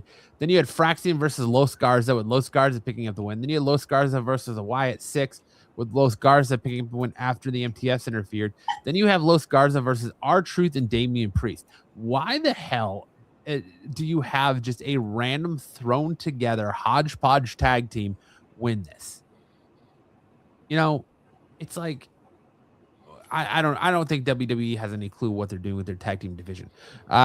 Jeffrey says Sami was right. He wasn't supposed to get a title rematch unless he won either the Royal Rumble or Elimination Chamber and lost both, only to be rewarded with a title match. That's why his win rubbed fans the wrong way. Yeah, that's true. Yeah, but they just changed the Yeah, he did. Yeah. Never wanted Drew McIntyre as champion heading into WrestleMania. So they had to take the belt off Drew in one way, shape, or form. And they can't do, you're not going to do the Fatal 4-Way because then you're wrapping up all of your major players on SmackDown in one match. And by splitting it up and doing Cody Rhodes versus Randy Orton, which is the match everybody wanted, and apparently it's been the match that's been planned since November of last year. Yep. And Jacob Fatu versus McIntyre, and then Sammy versus Trick Williams. You have all your big players on WrestleMania or on the SmackDown brand having their own programs in WrestleMania instead of trying to throw them all in one and having to make matches that nobody's going to care about. Not that they're not already doing that. But yes, R-Truth and Damian Priest to pick up the win there. Sami Zayn asked Randy Orton how he's able to talk so fondly of Cody Rhodes and then can easily drop him when his back is turned. Orton tells him that sometimes you have to be selfish. Sami asks if that makes him a bad person. Randy doesn't know about that, but it does make him a 14-time world champion. Sami can't argue with that fact. Randy tells him that he will be world champion someday, but maybe he needs to start listening to the voices. Rhea Ripley and Jade Cargill talked in the ring in what was probably the worst promo between both of these two in a long time. Cargill talking about their body, not talking about their accomplishments, not talking about their match, they're talking about their physiques. Cargill tells her that she will beat her at WrestleMania because she's that bitch, and then drops the mic and walks away, or shakes hands and walk away. Ripley lets her know that while she's bigger in every way, she won't go down to her best shot. But when Ripley hits her with her best shot, she'll stay down because her body is for show. Ripley works out so hard, her body can thrive and survive in this business. Like I said, we're talking about our bodies now, right? So when the bell rings, she can flex all she wants because she's going to go to fight, and she's going to take the title with force. There's not a damn thing she could do about it because she's that bitch. Backstage, No, I'm saying that they gave the belts to Lash Legend and Nia Jax, for that little time. They're going to hold on for a little time. They're going to lose them quick. But, it's the celebration thing kind of, it used to mean something. Like, the celebration, it used to be something that was bigger when they had like a championship, like with Chris Jericho. Wasn't the Chris Jericho and KO, Kevin Owens have the Festival of Friendship type of shit like that. See stuff like that they don't have anymore, man. I want to see stuff. Hey, wait, you're my best friend ever, Kevin. Well, the biggest news report. They're saying that we might get Kevin Owens back before the end of 2026. Well, I don't want him. I don't want him to rush Kevin Owens. I know. But I'm just saying that they say that everything is going smoothly, and we could have a Kevin Owens sighting towards the end of the year. Hey, interesting, but we'll see. I'll be happy to have Kevin Owens back. I just don't want him to rush back. And I wouldn't mind him coming back and talking on the mic and just being like doing some commentary. Yeah. He needs to come back at some point, and if it's going as well as they think it's going, I don't see why they don't say by Survivor Series maybe he'd be back. We'll see what happens. That'll be the last PLE of the year. Yeah. Survivor Series. Backstage, Candice LeRae finally convinced Johnny Gargano to get up. He says it's time to do something. He heads to the ring. Bo Dallas tells Solo Sikoa that he will not rest until the lantern returns to them. They will keep on looking over their shoulders while knowing that all they can do is run. Back in the ring, Johnny Gargano wants to remind everyone of himself and who he is. He needs to be Johnny Wrestling again. And that starts tonight in this open invitation because, SmackDown's nothing but open challenges to anyone who wants to go after him. Oba Femi shows up. You got Oba Femi versus Johnny Gargano, with Oba Femi picking up the win. AEW bound for freaking. Yeah, they're just going to squash the shit out of him. Squash the shit out of him. Now. Once his contract's over, right to AEW, and they're going to win the tag team championships. Look at AEW. Most likely, Yep. probably correct there, Dom. Yep. Nick Aldis walks into Danhausen. He has more Danhausen, including finding a mentor. Aldis has an idea. He finds The Miz, and he has a brand new WWE superstar for him to mentor. Meet Danhausen. Danhausen tells him it's perfect. He's perfect for this. He should help him become WWE champion and get his own TV show. The Miz does not want to help him, but Danhausen is adamant. If he doesn't, he will be cursed. The Miz laughs, and then Danhausen reminds him of what happened to Dominic Mysterio on Raw. We got our undisputed WWE Championship match: Drew McIntyre versus Cody Rhodes, with Cody Rhodes winning to become the new WWE champion as SmackDown went off the air. So we're going to get Cody Rhodes versus Randy Orton, and supposedly in the contract signing live this Friday, March 13th, 2026 from Phoenix, Arizona. Listen, just a heads up. You know, this is the second consecutive Friday the 13th that we had in a row, which doesn't happen. It's a oddity, rarity. But what's even crazier, we had daylight savings time, a full moon, and then going into Friday the 13th. So anything's possible. Yeah, that's true. Stay inside because Jason's about to take Manhattan. Yep. Jeffrey says, Danhausen has already gotten old. I hope that gimmick doesn't last much longer. You don't like Danhausen? I think Danhausen's been fun so far. Hey, listen, Jeffrey, Danhausen merchandise sells. He sells a lot of merchandise. So his, whatever he does, they're just making money. As he has a novelty for WWE right now. We'll see what happens down the road. Now we turn our attention to Raw from this past Monday, 3/9/2026. Adam Pearce kicked off the show in the ring. He has some unfortunate news. Seth Rollins is in the building, and it's time for them to have a talk. Dozens of hooded masked men show up. Eventually, Rollins gets in the ring and unmasks. Adam Pearce tells him that it's not his job to like or hate anyone. He is here to do his job, and this thing with the masked guy was unacceptable. Making so much money, he's giving his shirts away. Yeah, well. Yeah, basically is. Yeah. To one person. Buy one. I'll buy one.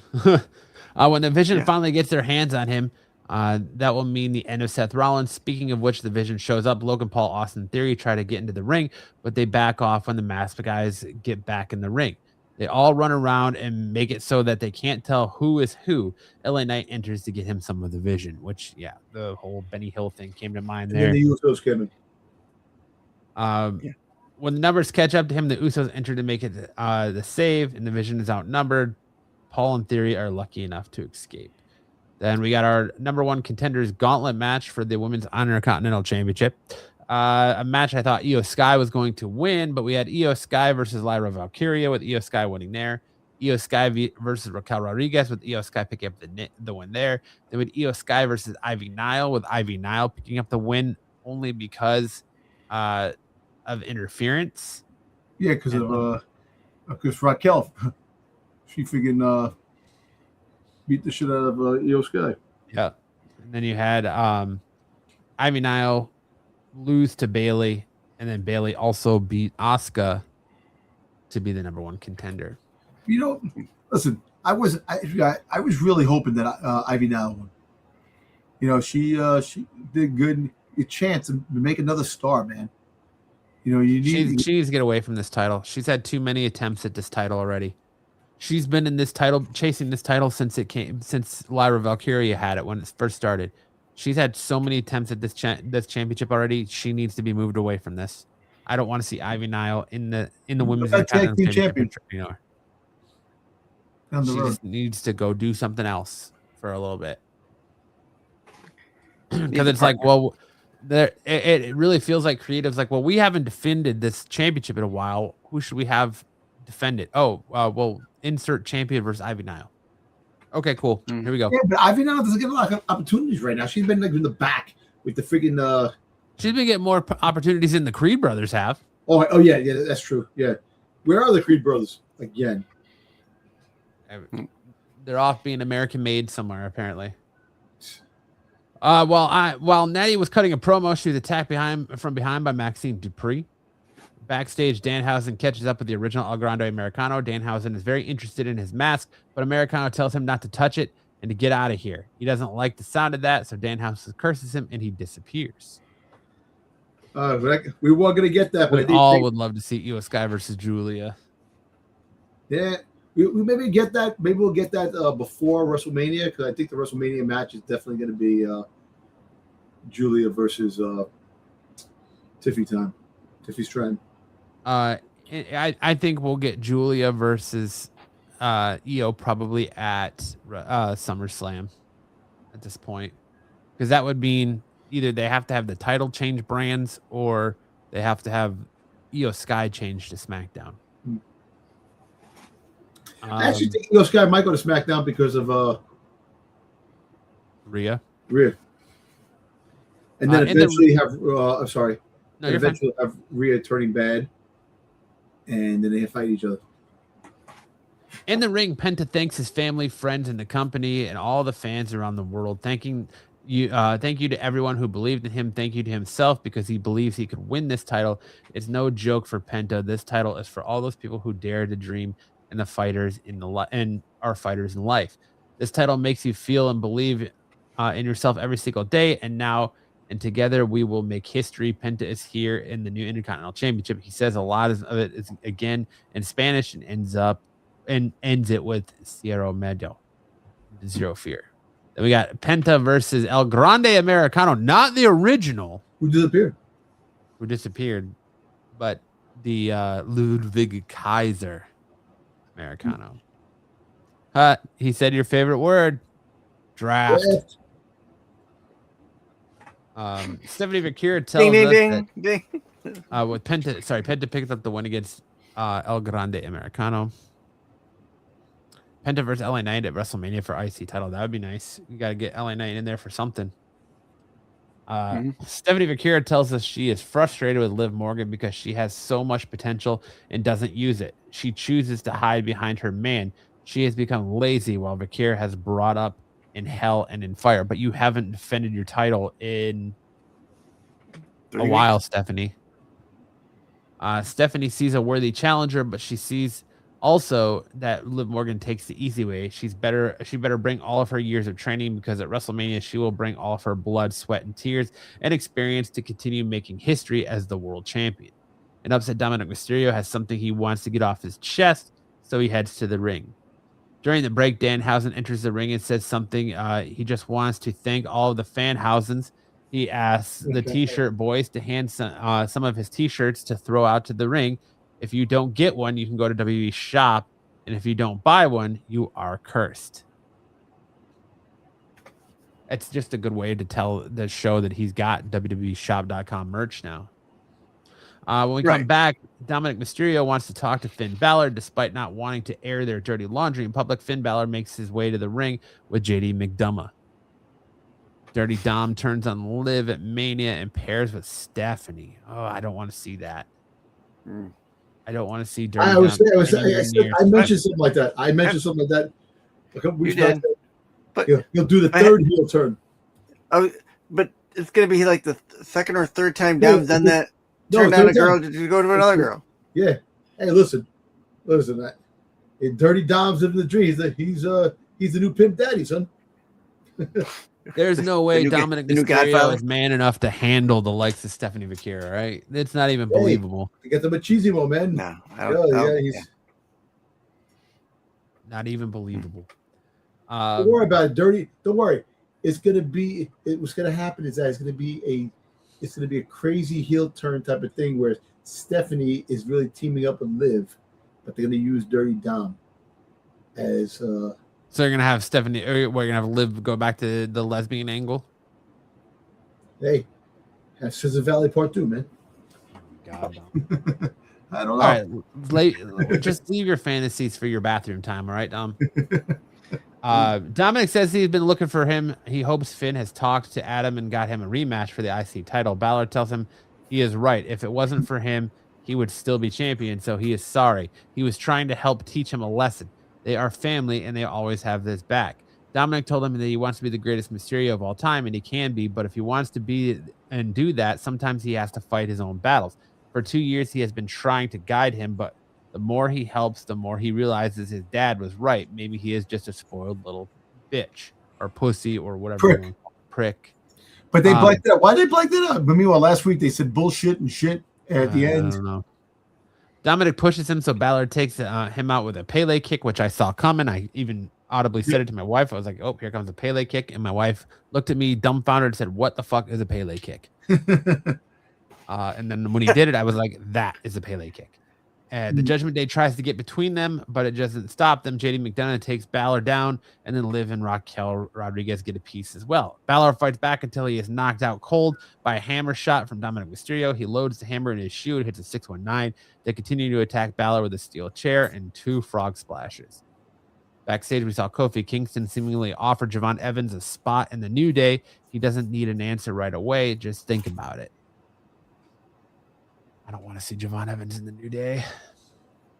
Then we got a squash match between Oba Femi and Rusev, with Oba Femi picking up. Poor Rusev, man. He's this return run into WWE is just not good. Outside of that fight and feud between Sheamus, it just has not been good for Rusev.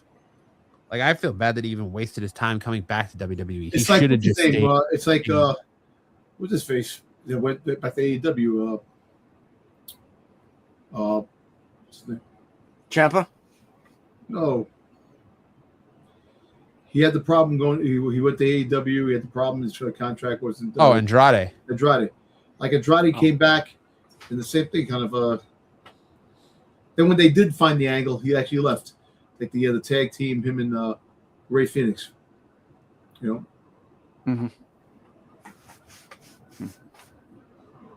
Then we got the killer promo between Punk as Punk hit the ring and he talks to the fans from the ring. He wasn't sure how he would be received here, so he's surprised by Seattle tonight. There are some people who are upset about what he said last week. One of those things was to be disrespectful. He knows all he knows is that Roman Reigns has never respected him.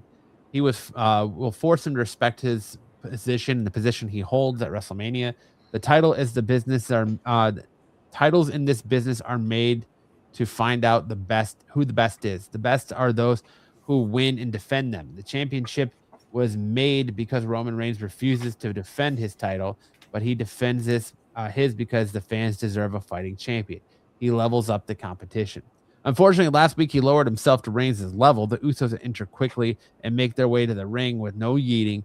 They need him to apologize right now. Punk asks why Roman is still sending his cousins to do his dirty work. Jay disagrees with that. Roman didn't send them to do anything.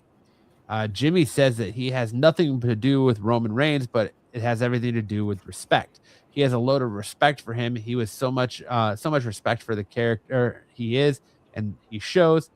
If there's any, what am I writing here? If there's any obstacle in front of him, I wrote obstacle because I was writing this fast. If there's any obstacle in front of him, he runs through it. Punk calls himself the voice of the voiceless, but what he did last week was disrespectful to their late uncle who has no voice, so apologize. Punk tells him he's right. He isn't spiritual, but he knows they are. Do you think Sika can hear us? If so, he needs to hear this. Alpha wasn't paid much when he was coming up in the business. He got to learn so much from him and Samu. He respects everyone in his family, and they have shown it back, except for one man. Jay says he still doesn't get it. This isn't about Roman Reigns. They need him to say, I'm sorry. CM Punk holds their hands and tells them straight to his face, I'm sorry, that Roman Reigns treated him like garbage for so many years, including Dusty Rhodes and so many others. He's sorry he has tricked them. All the people around the world and everyone else, he gives a damn. If he cared at all, he would be in the ring talking to him right now instead of his young boys. The Usos kicked Punk down and walked away, and Raw went off the air.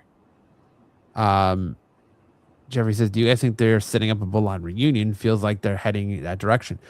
We talked about this a little bit at the beginning of the program. Dom kind of thinks they're going that way. I think they're more so just using the Usos as a Roman Reigns fill-in to carry this feud with CM Punk to WrestleMania. Since Roman can't commit to all the dates of Monday Night Raw to WrestleMania, they are using the Usos just kind of as that fill-in to carry this feud to Mania. I agree with that. Because Punk can't carry it all himself. Nope. That's what Gotta I have think they're something doing. to I don't banter think up they're against. doing a bloodline reunion in any way, shape, or form. I think at WrestleMania, again, it's going to be the Usos versus the Vision for the tag team championships, and they're not even going to be have anything to do with that match. It's more so just they're using the Usos to drive this feud Yeah, between. kind of hard Roman Reigns. to carry a part timer, man. That's the whole thing, man. You know, it sucks. Like we were talking about that too. You know, Roman Reigns is a big draw, and people cheer for him. And it's unfortunate that he's not there a week after week. You know, he has other obligations. Plus, he's still battling, which for the rest of his life he's going to be battling leukemia with taking medicine that actually knocks him out. Apparently, it tires him out. Oh yeah, it weakens you. Yeah, so that's why weakens he can't. Yeah, it weakens his immune system. So he can't really perform as much, and that's why he performs every so often. But yeah, you can't. Giving him the Royal Rumble win, you took away from somebody that could actually win the Royal Rumble that would be there week after week. It's just right now they're playing it safe, WWE, and they really want to have all the cards on the table to have, and like that, WrestleMania isn't selling, man. There's nothing selling about WrestleMania. So you need certain things. Not right now. So. They don't have a card to sell, so. Come on, let's all go to WrestleMania. He's only like 3 hours away from WrestleMania from Vegas. Yeah. So 3 hours away, but I don't want to spend that kind of money on especially with the way the WrestleMania card is right now. There's no draw in it for me right now. Let me ask you, how about this? Since WrestleMania's draw is not really doing, it's not living up. I know you have all the wrestlers on the main roster.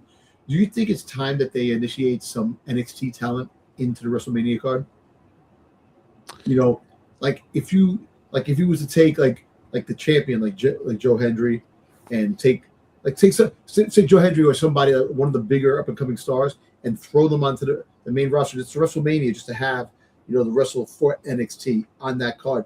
You could fill spots with that, and actually people might want to see that instead of having one small show that takes place, which the state was the show that they usually have prior for WrestleMania is no go this year. It's going to be after.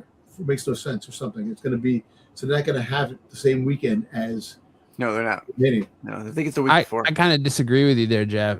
Depending on who your one match is, it sells tickets. Rock versus Roman Reigns would sell that ticket. Rock versus Stone Cold. If they announced a Rock versus Stone Cold match, I think you would see WrestleMania sell out. And if they drop WrestleMania to one night. Real quick. Even at 2 nights, if you said that they were going to do, I think Cody versus Randy night 1 and Stone Cold versus The Rock night 2, you would sell out. And then have an open challenge match for anybody in any wrestling organization.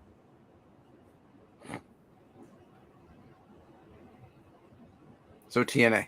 Okay. Yeah, injuries have really plagued this, so they are waiting for medical. I think the biggest one they're really waiting for is Braun Breaker.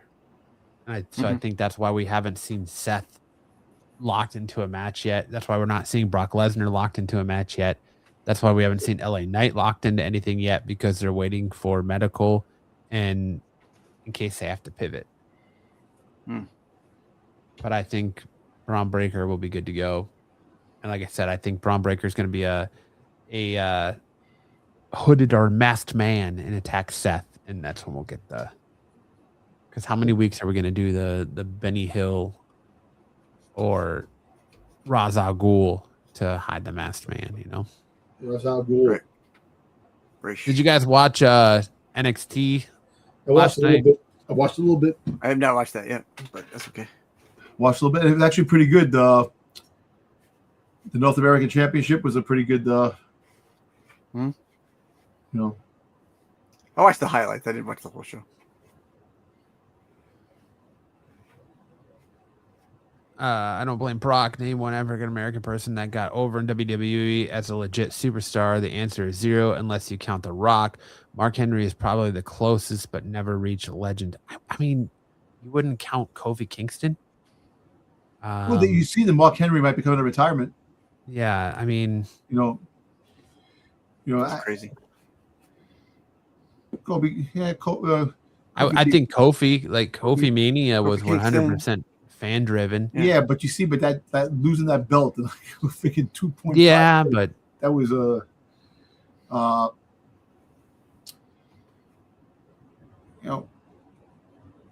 But didn't when they acquired WCW Booker T. Booker T, yeah, five time. See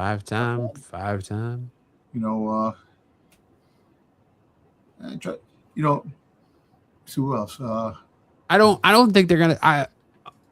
All signs are Brock Oba Femi. It's just a matter of the outcome and making Brock happy. Like I said, I think the best way they do that is Brock versus Oba Femi, and it doesn't even get it, you have some sort of confrontation with them on Raw, on one of his appearances on Raw, and you have them getting some kind of fight where Brock attacks Oba Femi before the match even starts and takes him out. So it's a no contest. So yeah, you don't have Brock lose, and you don't have Femi lose, but you have Brock attack Femi when he's walking down the ramp or whatever, and it's just no contest. And that way, both men don't lose. Both men still look strong, and you can continue on down the road with Brock Lesnar versus Gunther at SummerSlam. Yeah. But I've not yet watched. I only watched the Ethan Page Ricky Saints match because the time change here, it's on earlier and I completely forgot. So I only saw the Ricky Saints, Joe Hendry and Miles Bourne match. So that means Ethan Page gets a title shot down the road against Joe Hendry. He pinned Joe Hendry. If we go with the AEW logic of how title matches are given. You pin the champion. Yeah, if you pin our champion, you get a championship match. Man, don't worry about it. We're gonna get that. I'm just saying. Back to what I was saying about the NXT. You take the top champions in NXT and you put them in WrestleMania. I do know that we got an announcement for a cage match next week on NXT of Tatum Paxley versus Izzy Dame. Oh, nice. After Tatum Paxley took the title off of her at Vengeance Day. Yep. Okay. With my girl Jada Parker. Miss Parker.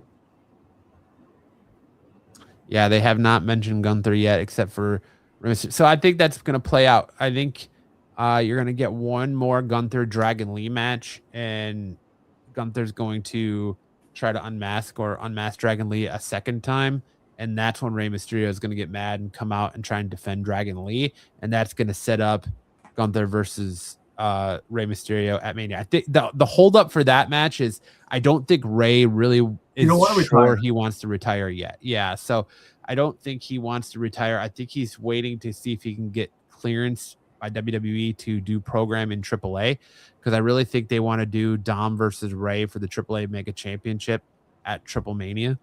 So I think Rey might lose to Gunther and go do a stint in AAA. But I think that's what's the holdup between the Gunther Rey Mysterio matches, that WWE wants pretty much all Gunther big matches to be retirement matches, and Rey's not 100% sure he's ready for that yet. Mm-hmm.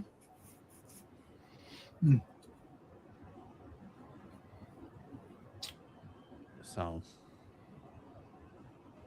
there we go. But I think that there needs to be some big call-ups from NXT to the main roster already. Call up Ricky Saints. They should call up Ricky Saints and Ethan Page, both put them in the Vision.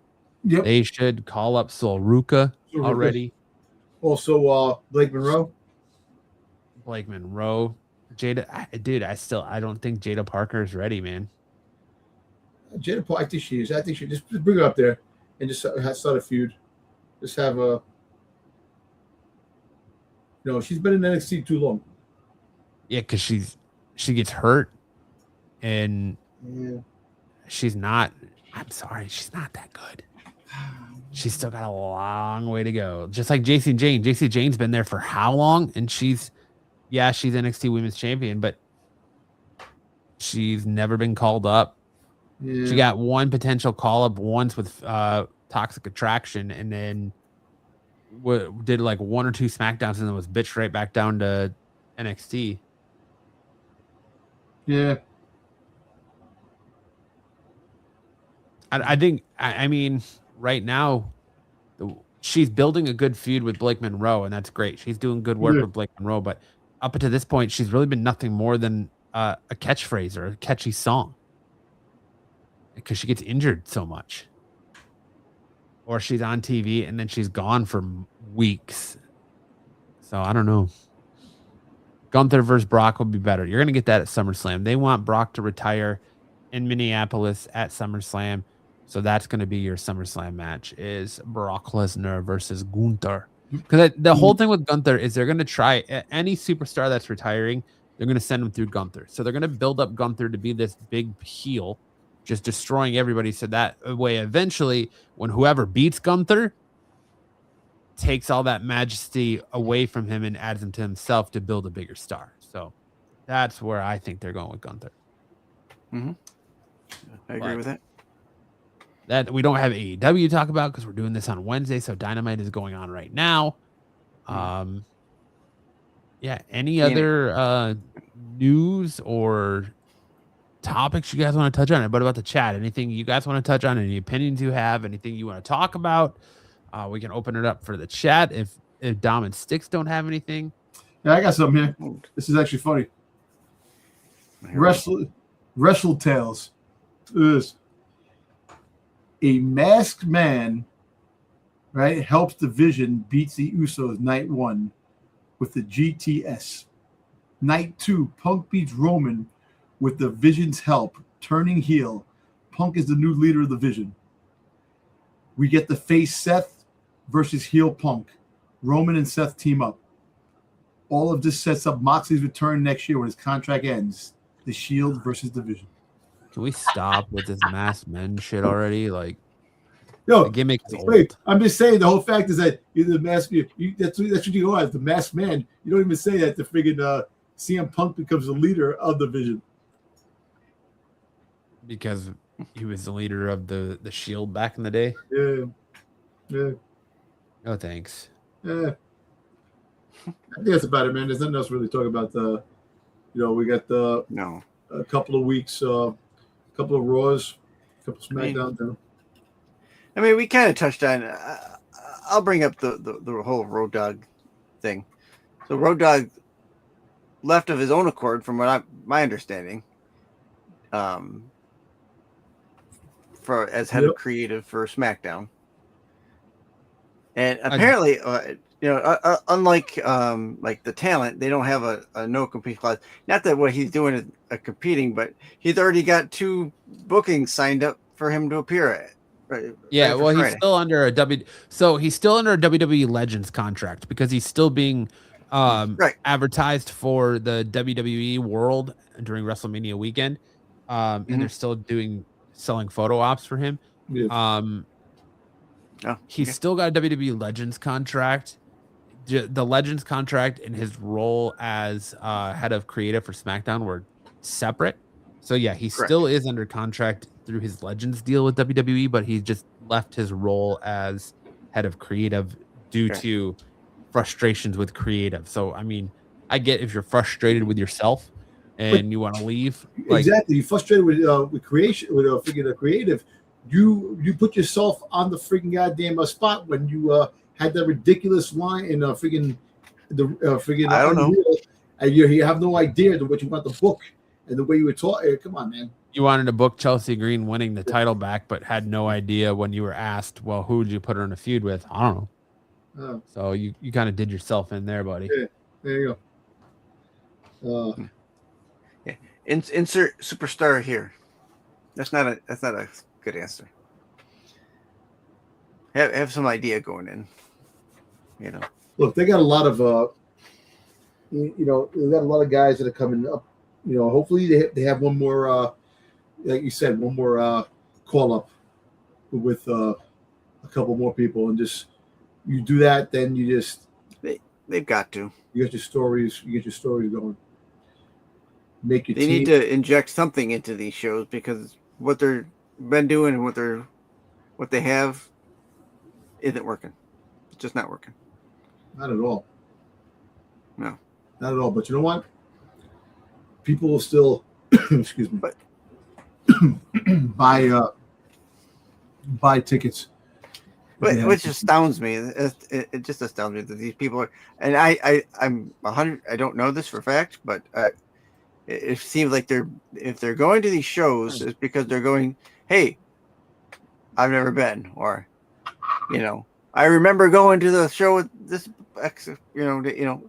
it's all nostalgia booking, I wouldn't pay $80 to go see something I can watch on TV for free. I might for $30. I might, just for the experience. And, I always tell the story. Me and my family, we went down to Florida one year. We stopped at the Raw in Georgia. $25 a ticket.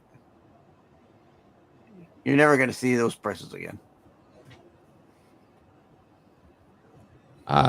To throw more into that Danhausen ring, did you guys see that Danhausen said he wants Sabrina Carpenter to sing him to the ring for his entrance? Yeah. That was funny. Which makes me wonder. Apparently, I guess we're gonna get some sort of something with Danhausen at WrestleMania, huh? Maybe we're gonna get Danhausen versus R-Truth at WrestleMania. Yeah. Carpenter. Yeah, Sabrina Carpenter. Oh, Sabrina Carpenter. Yeah, okay. It was a times old man sticks. Yeah, I was thinking like the Carpenters from the 70s, like no, Jesus Christ! Listen, how old I'm is not a 16-year-old girl. I don't know who's hot or what's not. It's Sabrina Carpenter. Yeah, I don't know. Host, he can crush the company. Curse the company. Yeah, there we go. And listen, you had the Miz hosting 1 year. You have Danhausen host. Right? You got all these wrestlers coming after Logan, or all these professional NFL players wanting to box Logan Paul, and apparently WWE has told Logan Paul he's not fighting anybody. Yep. Yeah. Crazy. But his brother.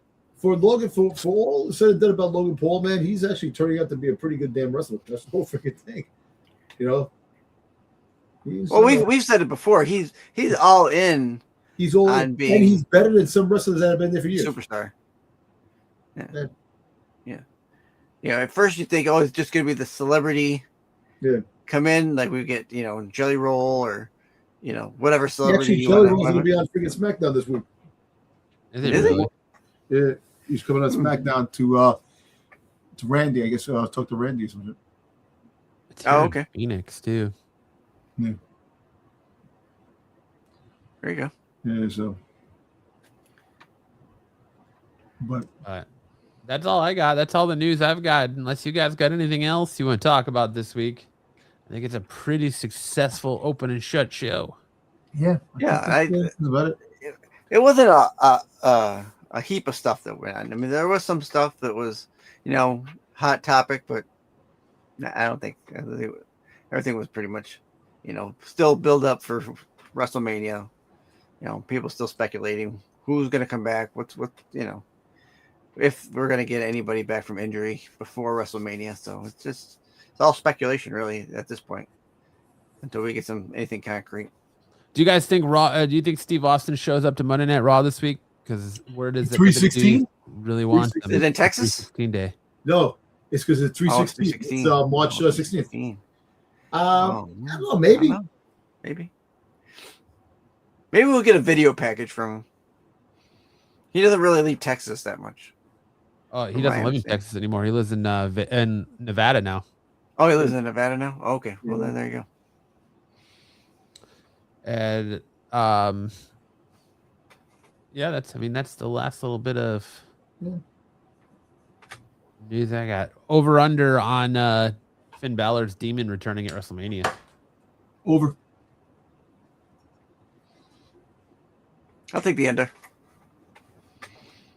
You don't think so? You don't think Demon from Balor comes back? No, I don't think so. I think he does. I thought we talked about that, where he had that match where he was forced to retire the Demon or something like that. No, he just had the Demon lose to Roman Reigns, and then he dropped that gimmick because he changed. He went back to the Prince persona, but now it could just be that now that he's been kicked out of the Judgment Day, he goes back to the Demon. Yeah. Yeah.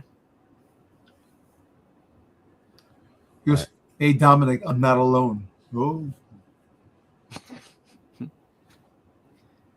But all right, Dom, I think that's it for us for this week. I want to thank everyone for hanging out. Thank you, Jeffrey, for hanging out in the chat. Thank you for Dr. Cat 1313. Thank you for Minty, everyone hanging out in the chat and your input. We greatly appreciate it. If you guys want more from Styx, you can check out his show on his channel every Tuesday night, his Doctor Who Rewind show. If you want more for Dom and Styx, you can check them both out Friday nights over on Renovision. You can find the link to them below. On the Qualified, you can check Dom out Sunday nights on Renovision on Tales from the Dark Side. If you're a Star Wars fan, you can check out more from me on my channel all week long, whether it's comic book review videos, my top 5 comic book review videos, anything like that. All that, so much more can be found on my channel. And of course, you can catch me and Styx every Saturday night on Saturday Night Special on our respective channels. Well, with that being said, Dom, take us out. Listen, if you have a dream, follow it. Because if you don't, you'll be cursed. Plain, simple, and to the point. And I want to throw in there, stop buying bots just because you're not happy with the outcome of a professional wrestling match, you fucking nerds. We'll see you back here right here next Thursday night with more professional wrestling goodness. So long, everybody. In the ring, the lights go down. Roaring crowd, they scream and shout. Chants echo, shaking the ground. Warriors clash, the game is found.